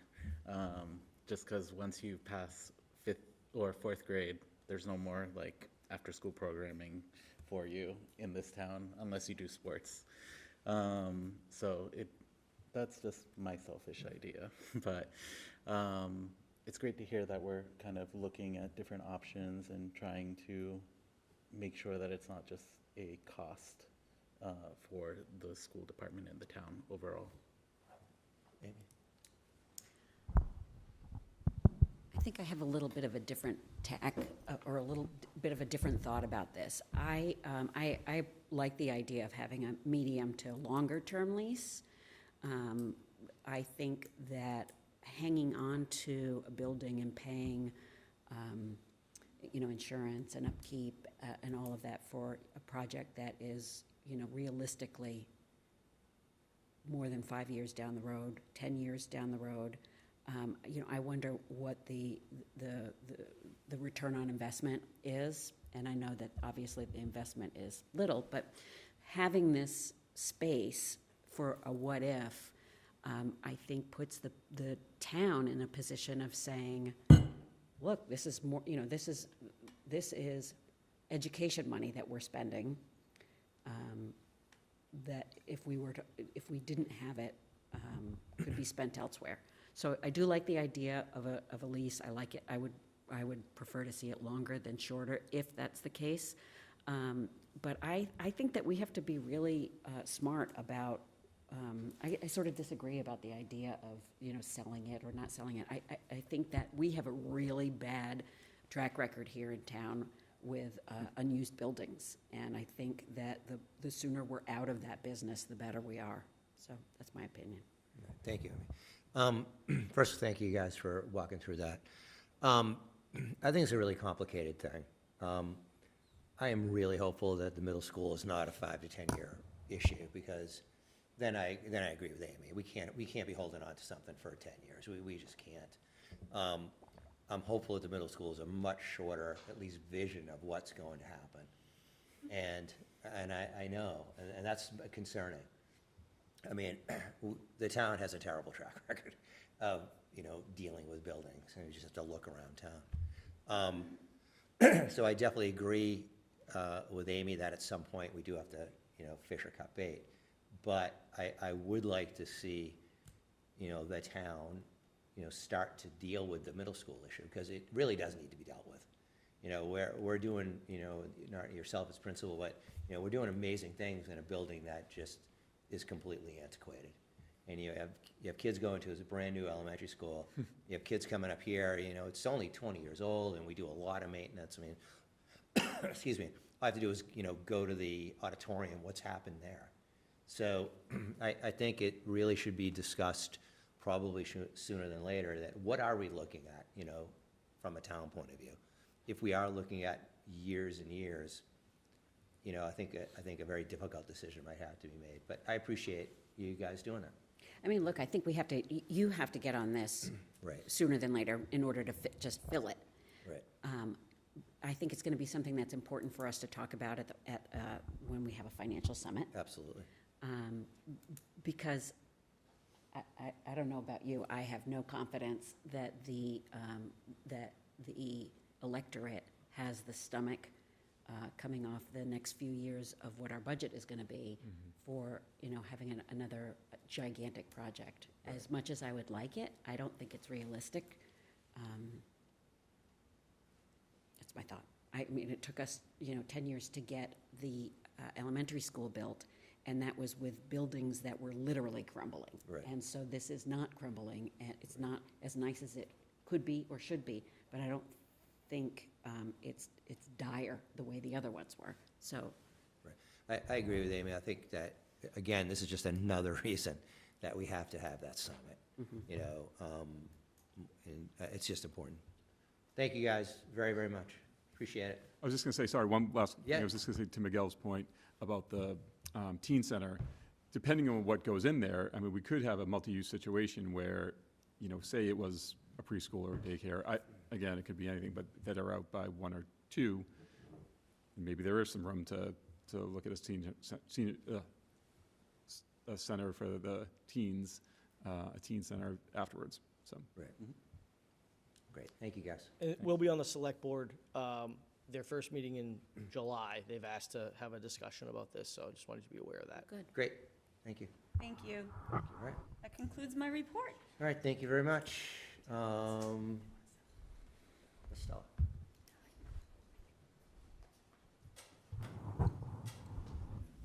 There's not really anything for me to say. There's just a vote requested to expend from the Special Education Reserve Fund per the memo that you all saw, $83,617.07. It's just something that you need to vote on. It's down under actions and votes. Yes. Okay, great. We'll handle that as we get done. Can I just make a motion to approve it? That's fine with me. Yeah. I have no problem. Go ahead. I will make a motion to approve it. Thank you, Ms. Stella, for managing that so carefully. Great. Can I have a second, please? Second. Okay, all those in favor? All those opposed? It carries unanimously. Thank you, Amy. Thank you, Cheryl. Subcommittees, we've gone through the bargaining. Suzanne, you said the wellness policy will be on the 26th? Yeah, yeah, I saw like email saying this was the Yeah. agenda was really full and you wanted to move it, so, I don't think everyone that was gonna come tonight can make it, but at least one or two people can Yeah, make it. Nancy is aware. She saw the email. Great. Yep. Awesome, okay. School committee chair. So we have a bunch of stuff to do. I do want to just acknowledge Katie Arrington from the Finance Committee. Katie and Jared Guthrie are going to be liaisons to the school committee, and that's great. Thank you for the info, and again, please reach out to chair, vice chair, the superintendent if you have any questions. Thank you for being here. You're welcome. Yeah, It's been a long time since we've had somebody from the committee there. yeah, thank you. All right. Before we get into election of a new chair, I'm going to ask that we vote on the new superintendent contract for Mr. Kalishman. And I want to say to the community that we've had many, many meetings with Mr. Kalishman. We've had meetings amongst ourselves. And this really would have been done a while ago, but we did have 3 teacher contracts that we kind of had to deal with. And Mr. Kalishman was gracious enough to allow us to deal with that heavy lifting first. I sent around the contract. I've worked with Darren Klein. Mr. Kalishman has worked with Mr. Kalishman's folks, and we've come to, I think, an agreement on a 3-year contract. And you guys, just hold on a sec. It will start as of July 1st, 2025. It runs through June 30th of 2028. And, you know, I'm not going to read the entire contract, but I do want to thank not only Mr. Kalishman, but members of the board for working together to get a contract that was, it's an important part of this school district. So I'm very excited, and anyone has any thoughts before we move into a vote? I have a sort of a tactical question. I think I know the answer, but I know that your last day is Wednesday. Yeah, I took some time off for the end of the month. And your first day is July 1st. Does this mean that we are technically operating without a superintendent?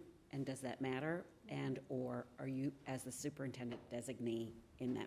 I'm under contract till June 30th, so even though I've taken time off, Okay, I would expect everybody to contact me. And Okay. that's been the directive in my office. okay, The way it is, most of the leadership team is taking time off. yeah, Right. But I'm under contract. The expectation is I be available. okay, And I am available through the end of the month. I've just It's decided just to that- take some time off. Great. Great. Yeah. Great question. okay. Anything else? Then can someone please make a motion to accept? I will make a motion to accept the new superintendent contract. Great. Can someone second? Okay, let's do a roll call vote. Miguel? Yes. Suzanne? Yes. John? Yes. Amy? Yes. I will vote yes. It is unanimous. Congratulations. Welcome. It feels anticlimactic since we've been doing this for a while now. For the whole year? Right. All right. I have a couple comments I want to say to the end, but now it's time for election of new chair and vice chair, and I'm going to turn it over to you. Yes, so no real introduction is needed, but this is the time of year where we pass the torch, so to speak. And so let's start with the chair. I am going to ask for nominations for the chair of the school committee for the 25-26 school year. Oh, this feels fun. I don't think we've done it this way before, but okay. I'll throw my hat in the ring. Oh, I'll second. Okay? Any other Was that second, Any like you want it, or discussion? second, Oh, no. or just seconding me? I'm seconding. Any Oh, okay. discussion? Just, Okay, let's do a roll call vote. Suzanne? yes. Yes. Amy? Yes. Glenn? Oh, yes. Miguel? Yes. All right. Okay, congratulations. Wow. Coming in chair. That was very quick, Suzanne. There you go, honestly, the Hunger Games all over. I know. Push them in. All And now we are looking for a nomination for vice chair for the school committee for the 25-26 school year. All right. Any nominations? I will actually throw my hat in the ring. Okay. I've really enjoyed working with Anybody? Amy. She keeps me grounded, yells at me when you have to yell at me. And I Brothers, look forward to doing the same with you. But I would throw my hat in the ring. Any other nominations? Any discussion? All right, we'll start on this end. Flip it Miguel, over. Yes. Glenn, Yes. Amy. Yes. John. Yes? Oh, Suzanne. sorry, yes. That's unanimous. So we have our chair Well, as geez, that Amy was easy. O'Connor All right, and our vice chair as Glenn Pastor. Congratulations and good luck. great. I look forward to working with our new superintendent. It's going to be great. All right. This is effective when? Next meeting? or- Next meeting, yeah. Here's how we do it, just so the July public knows. 1st, We do it a or little like different, yeah. whatever. We do it a little different than like the select board or something, just because of graduation and all that, but you're it. So starting with that, why don't you talk about subcommittees? Oh, okay. So we've got our, currently, our subcommittees in 2024-25. Our bargaining was John and myself. The Budget Finance Committee was no one in particular because of the role that we all took this year. Communications wasn't a committee that I think has been active in at least my tenure. Policy, John and Suzanne, and Wellness, Suzanne. So I think what I'd like to do is just ask for people to identify what they're interested in working on. So do we need bargaining? Or, I mean, is that, Well, so I think it really isn't just bargaining. I think it's bargaining and negotiations, because this is a role that it's more than just the SEA. There are times when, like, the, help me out here, Nahant contract would, I think, fall under Oh, yeah, this. yeah. Right, yeah. all right, all right, yeah, you don't have to, you're right, I forgot about. So it's not really bargaining, it's. I was just trying to think, like, if we could shift, like, what, like, for example, I know we have to have, like, I think we need to have a subcommittee that's the teacher evaluation, because we've been talking about that forever, and, I mean, I think that was something I was gonna work on last year, right, with the superintendent, and then we just sort of never got to doing that, and I just think that's an important, I think that's an important additional subcommittee that maybe should be active. So do you think that we should do that as part of a new subcommittee, or do you think that that should be part of bargaining and negotiations? Because it's in some ways a continuation of the contract negotiations. Yeah, maybe. I mean, I just think it's important that, that the person, yeah, sure. So I'm trying to understand because Mr. Kalishman and I have talked about this. So you're thinking keeping bargaining, the people that are on that subcommittee would automatically be in the evaluation working group and the stipend working group? Yeah. Okay, okay. Do you guys that- agree? I Or do you think that those well, should I be think two it's- different things? Well, I think it's potentially a very different skill set. Okay. I mean, So why don't we do it separate? stipend not so much, but evaluation maybe. So why don't we keep it as two separate things? And why don't we have a teacher evaluation committee and have a bargaining / negotiations committee, which will be an extension? Could I suggest that the evaluation subcommittee not be there? Because what Mr. Kalishman and I have talked about is he's just gonna say to the committee, who wants to be part of it? Like, that's not a permanent committee unless you're trying to make it a permanent subcommittee. Well, I mean, I would say in the same way that communication sort of comes and goes. Okay. I like the idea that a person would be dedicated to it. I think also, with the new superintendent and getting back on superintendent evaluation schedule that we've been very lax on in the last few years, I think like sort of working on those documents and that stuff too, I think is probably pretty important.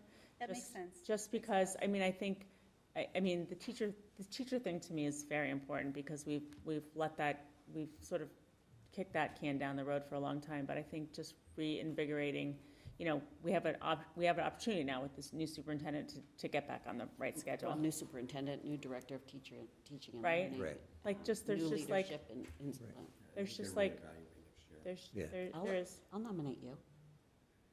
Were you yeah, throwing your hat I in? wasn't actually, I mean, I'm happy to throw my hat in the ring, but I was just, I wasn't lobbying for the job, but.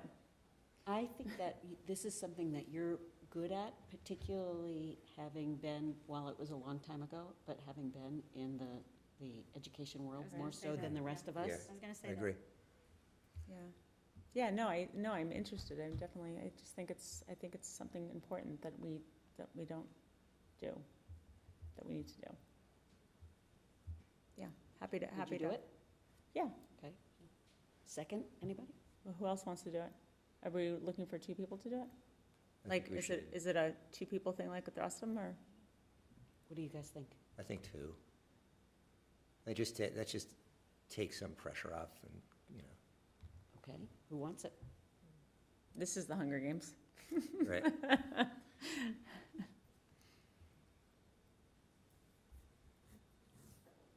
Anybody?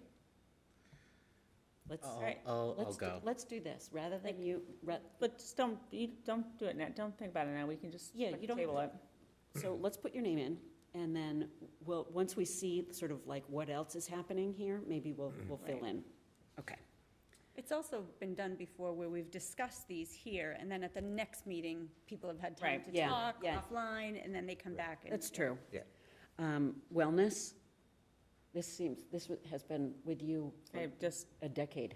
yeah, and it's, it doesn't need to be with me, it's nothing, it's not heavy lifting, and just go to 4 meetings a year with the Oh. Wellness Committee, and, I mean, that's all it is, it's 4 meetings a year, and, the Wellness Committee is run by Miss Raymond and Mrs. Silly, and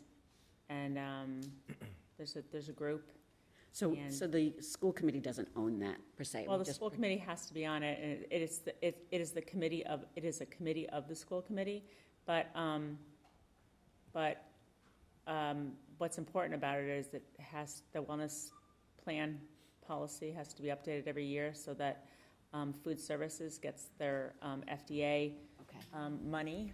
So it's just something that has to stay to happen. current, and this year, there's a few subtle changes to the policy that the people on the committee wanted to make, and they wanted to sort of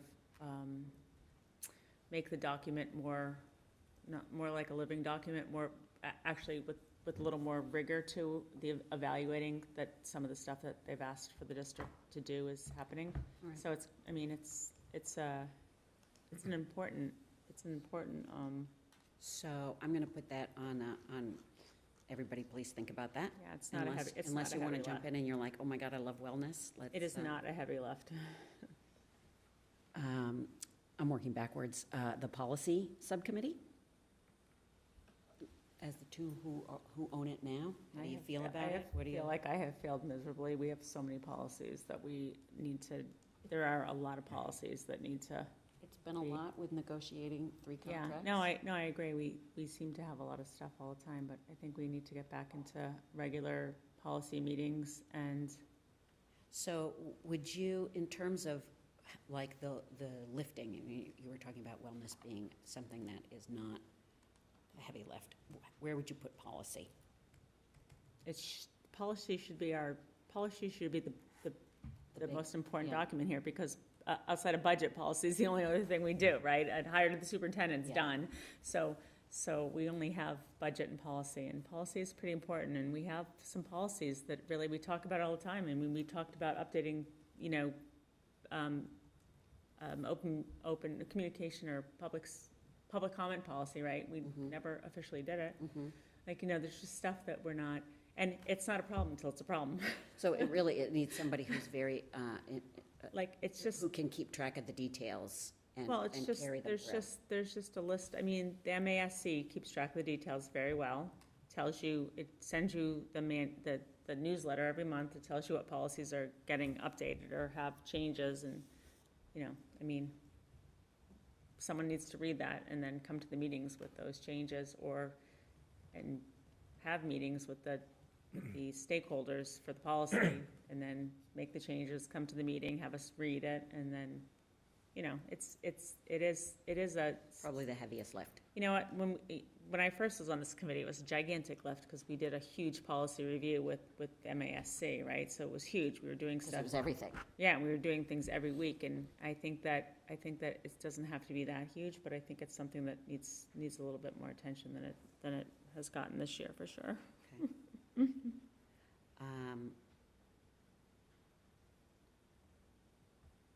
Budget and finance, do we want to handle it differently than we have in the past? Or should we keep with what we've been doing, which is having a committee of the whole?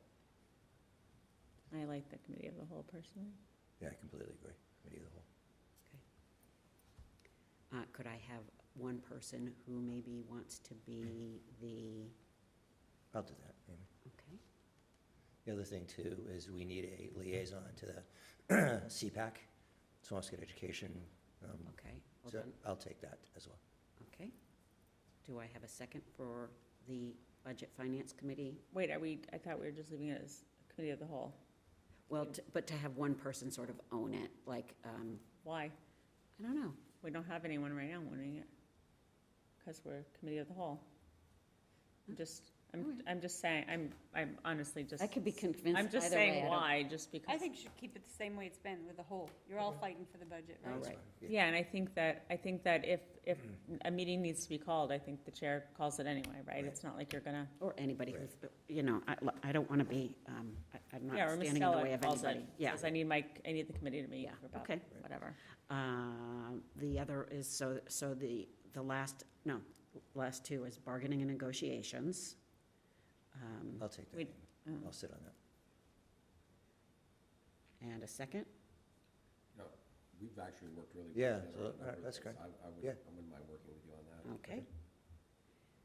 And communications. Well, I'd like everybody to kind of think about, especially since we have somebody new on board, maybe think about what that could or should be, because, you know, we've had different ideas about it over the years. I know that I have personally thought that the school committee isn't a newsmaker, or shouldn't be. Shouldn't be. And that the news should be coming out of the superintendent's office, but I'm willing to be convinced otherwise. So if everybody just could think about that, that would be great. Good. Okay? And you got the CPAC? And I got CPAC. Great, thank you.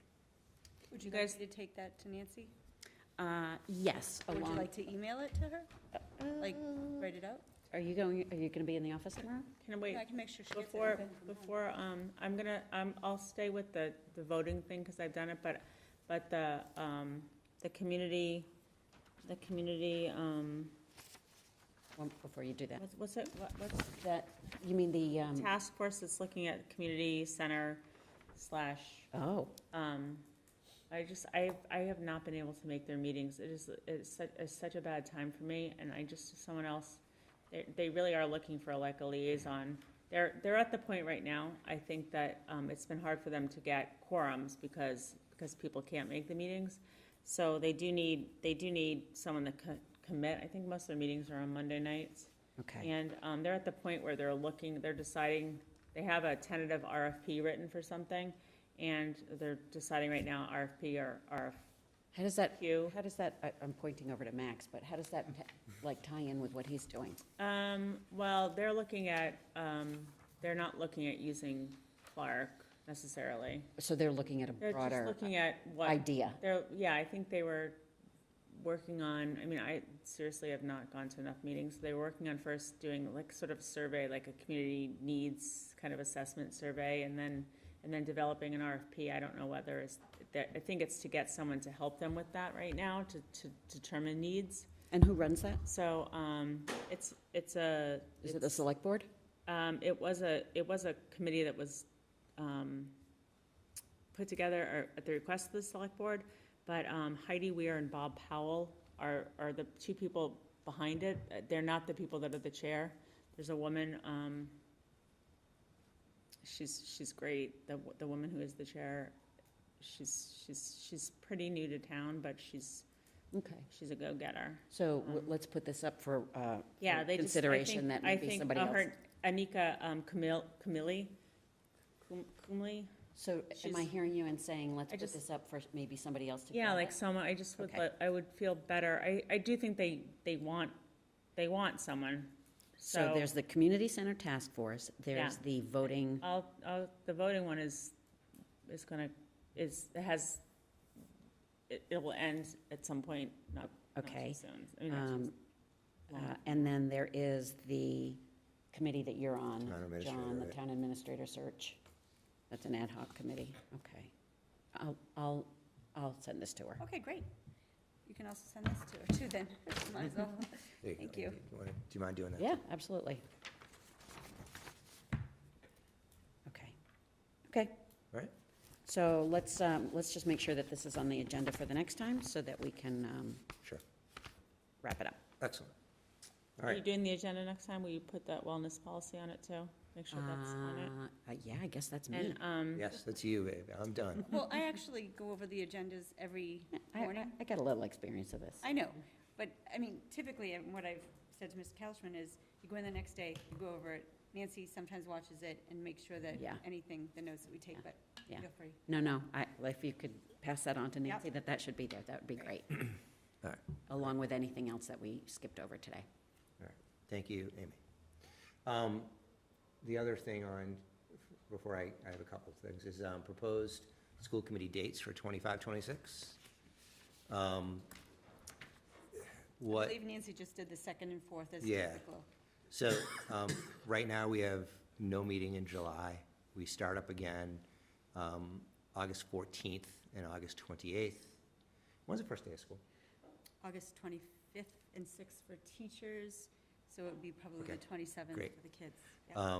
And then it just kind of goes through, we have a workshop in here and all that. And Amy, I'll leave it to you if you want to, if you think we should schedule something in July. And I know you and I chatted about it, we should definitely have some sort of retreat as well. Okay, this year. so if you haven't already, Nancy has been putting everybody's schedule, particularly their vacation schedule, into the calendar so we can see what our no-goes.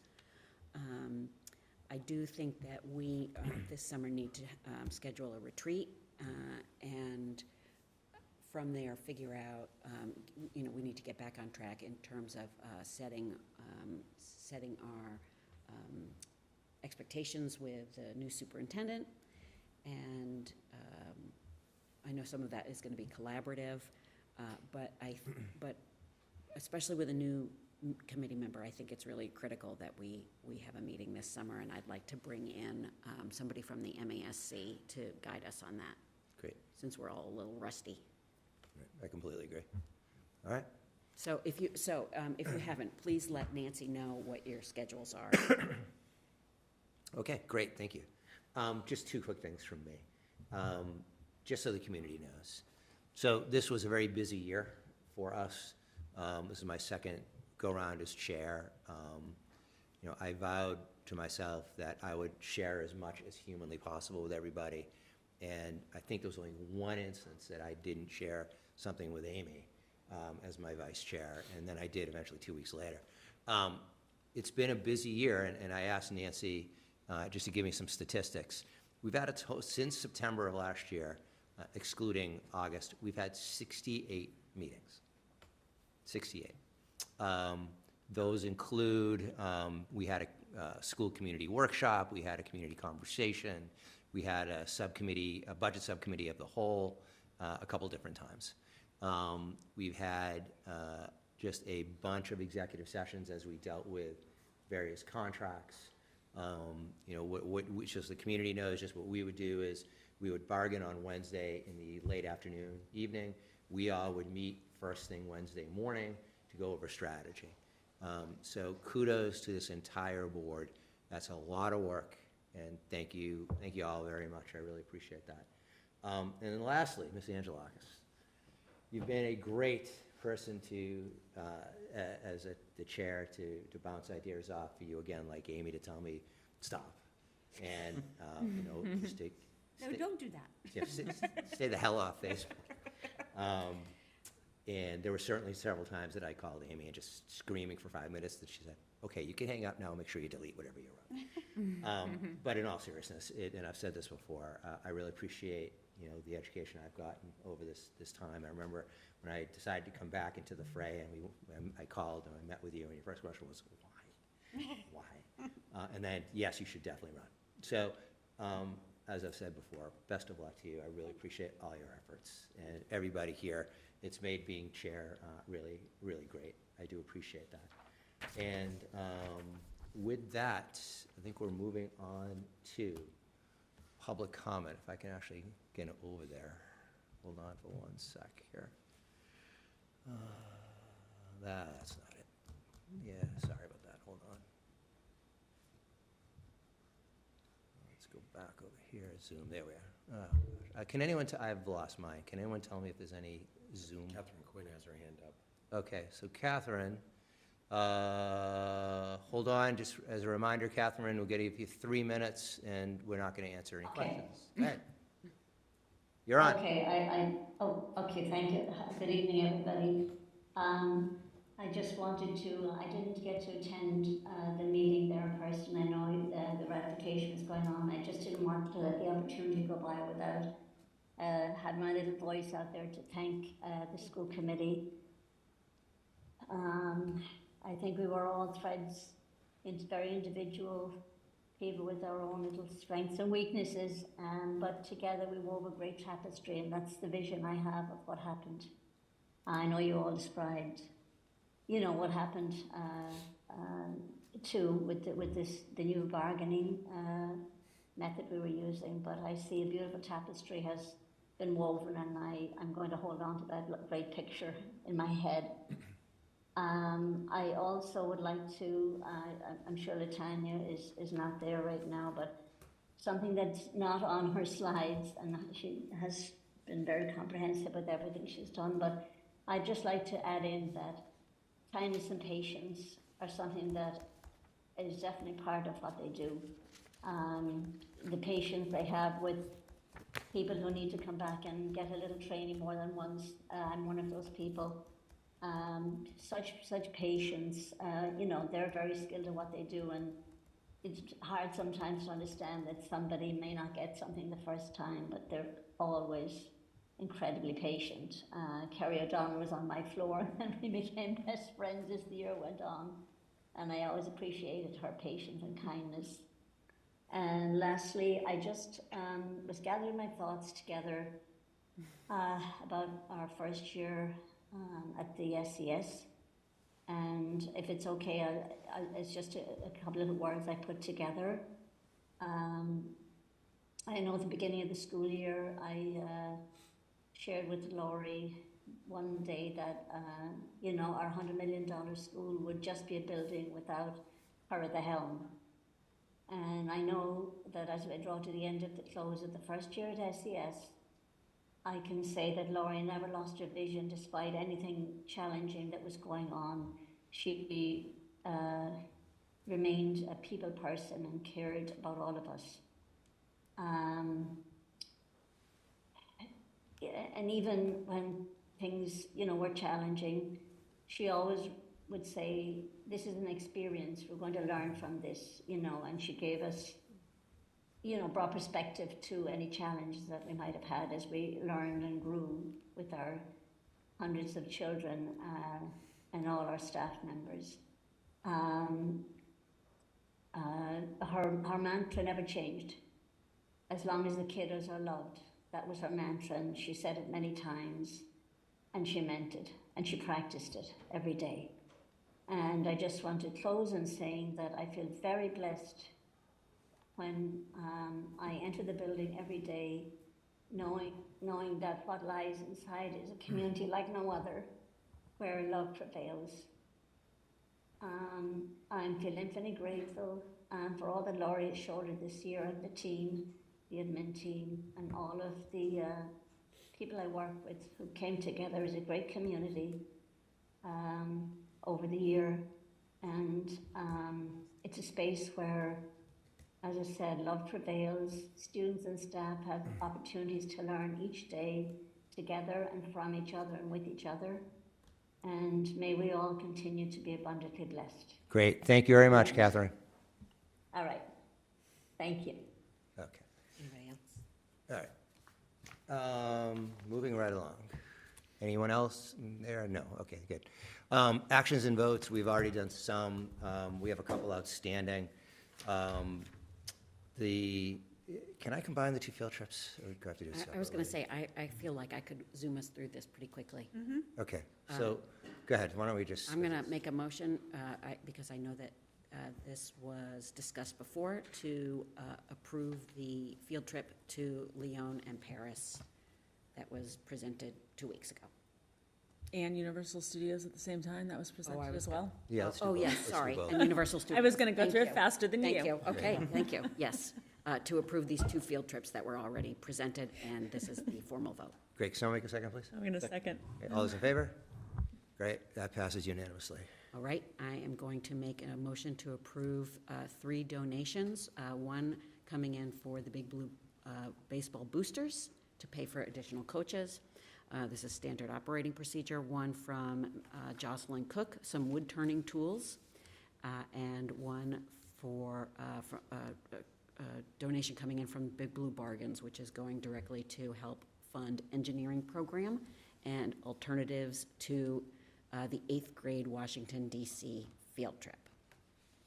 I will make the motion to approve those 3. Can I just discuss for 1 second? I just Well, want to, first, I just want to just, hold on, we hold have on. a second. sorry. So, just the second, Second? okay? Oh, sorry. And then, Sorry. I just wanted to just elaborate just a second. The Big Blue Boosters is paying for a stipend for the coach to the Right. tune of a little bit more than $7,000. Jocelyn Cook's donation for wood turning tools is about $300 or so, and then Big Blue Bargains is a $4,000 donation, and they're starting to, they're doing really well, and they're starting to make distributions to different schools and different programs, so that's exciting. And I just wanted to just shout out to the impact, and the amount is, I mean, everyone from $0 to 7,000 or whatever, it's all just really generous. Just wanted to, That is a great spot for Yeah. Blue Bargains. Yeah. yeah, they're doing, All right. call the question. Oh, sorry about that. So we're going to call the question, and let's do a vote. All those in favor? All those opposed? It passes unanimously. And lastly, consent agenda. The consent agenda is designed to expedite the handling of routine and miscellaneous business of the district. The school committee may adopt the entire consent agenda with one motion. At the request of any committee member or members, any item or items may be removed from the consent agenda and placed on the regular agenda. For discussion, we're approving regular minutes of May 8th, May 15th, May 19th, and May 22nd. Can someone make a motion, please? I'll make the motion. Someone second, please. Second. All those in favor? Aye. It I'll passes make the unanimously. motion to adjourn. Can someone second? Second. All those in favor? Goodbye. Amy, welcome to that chair.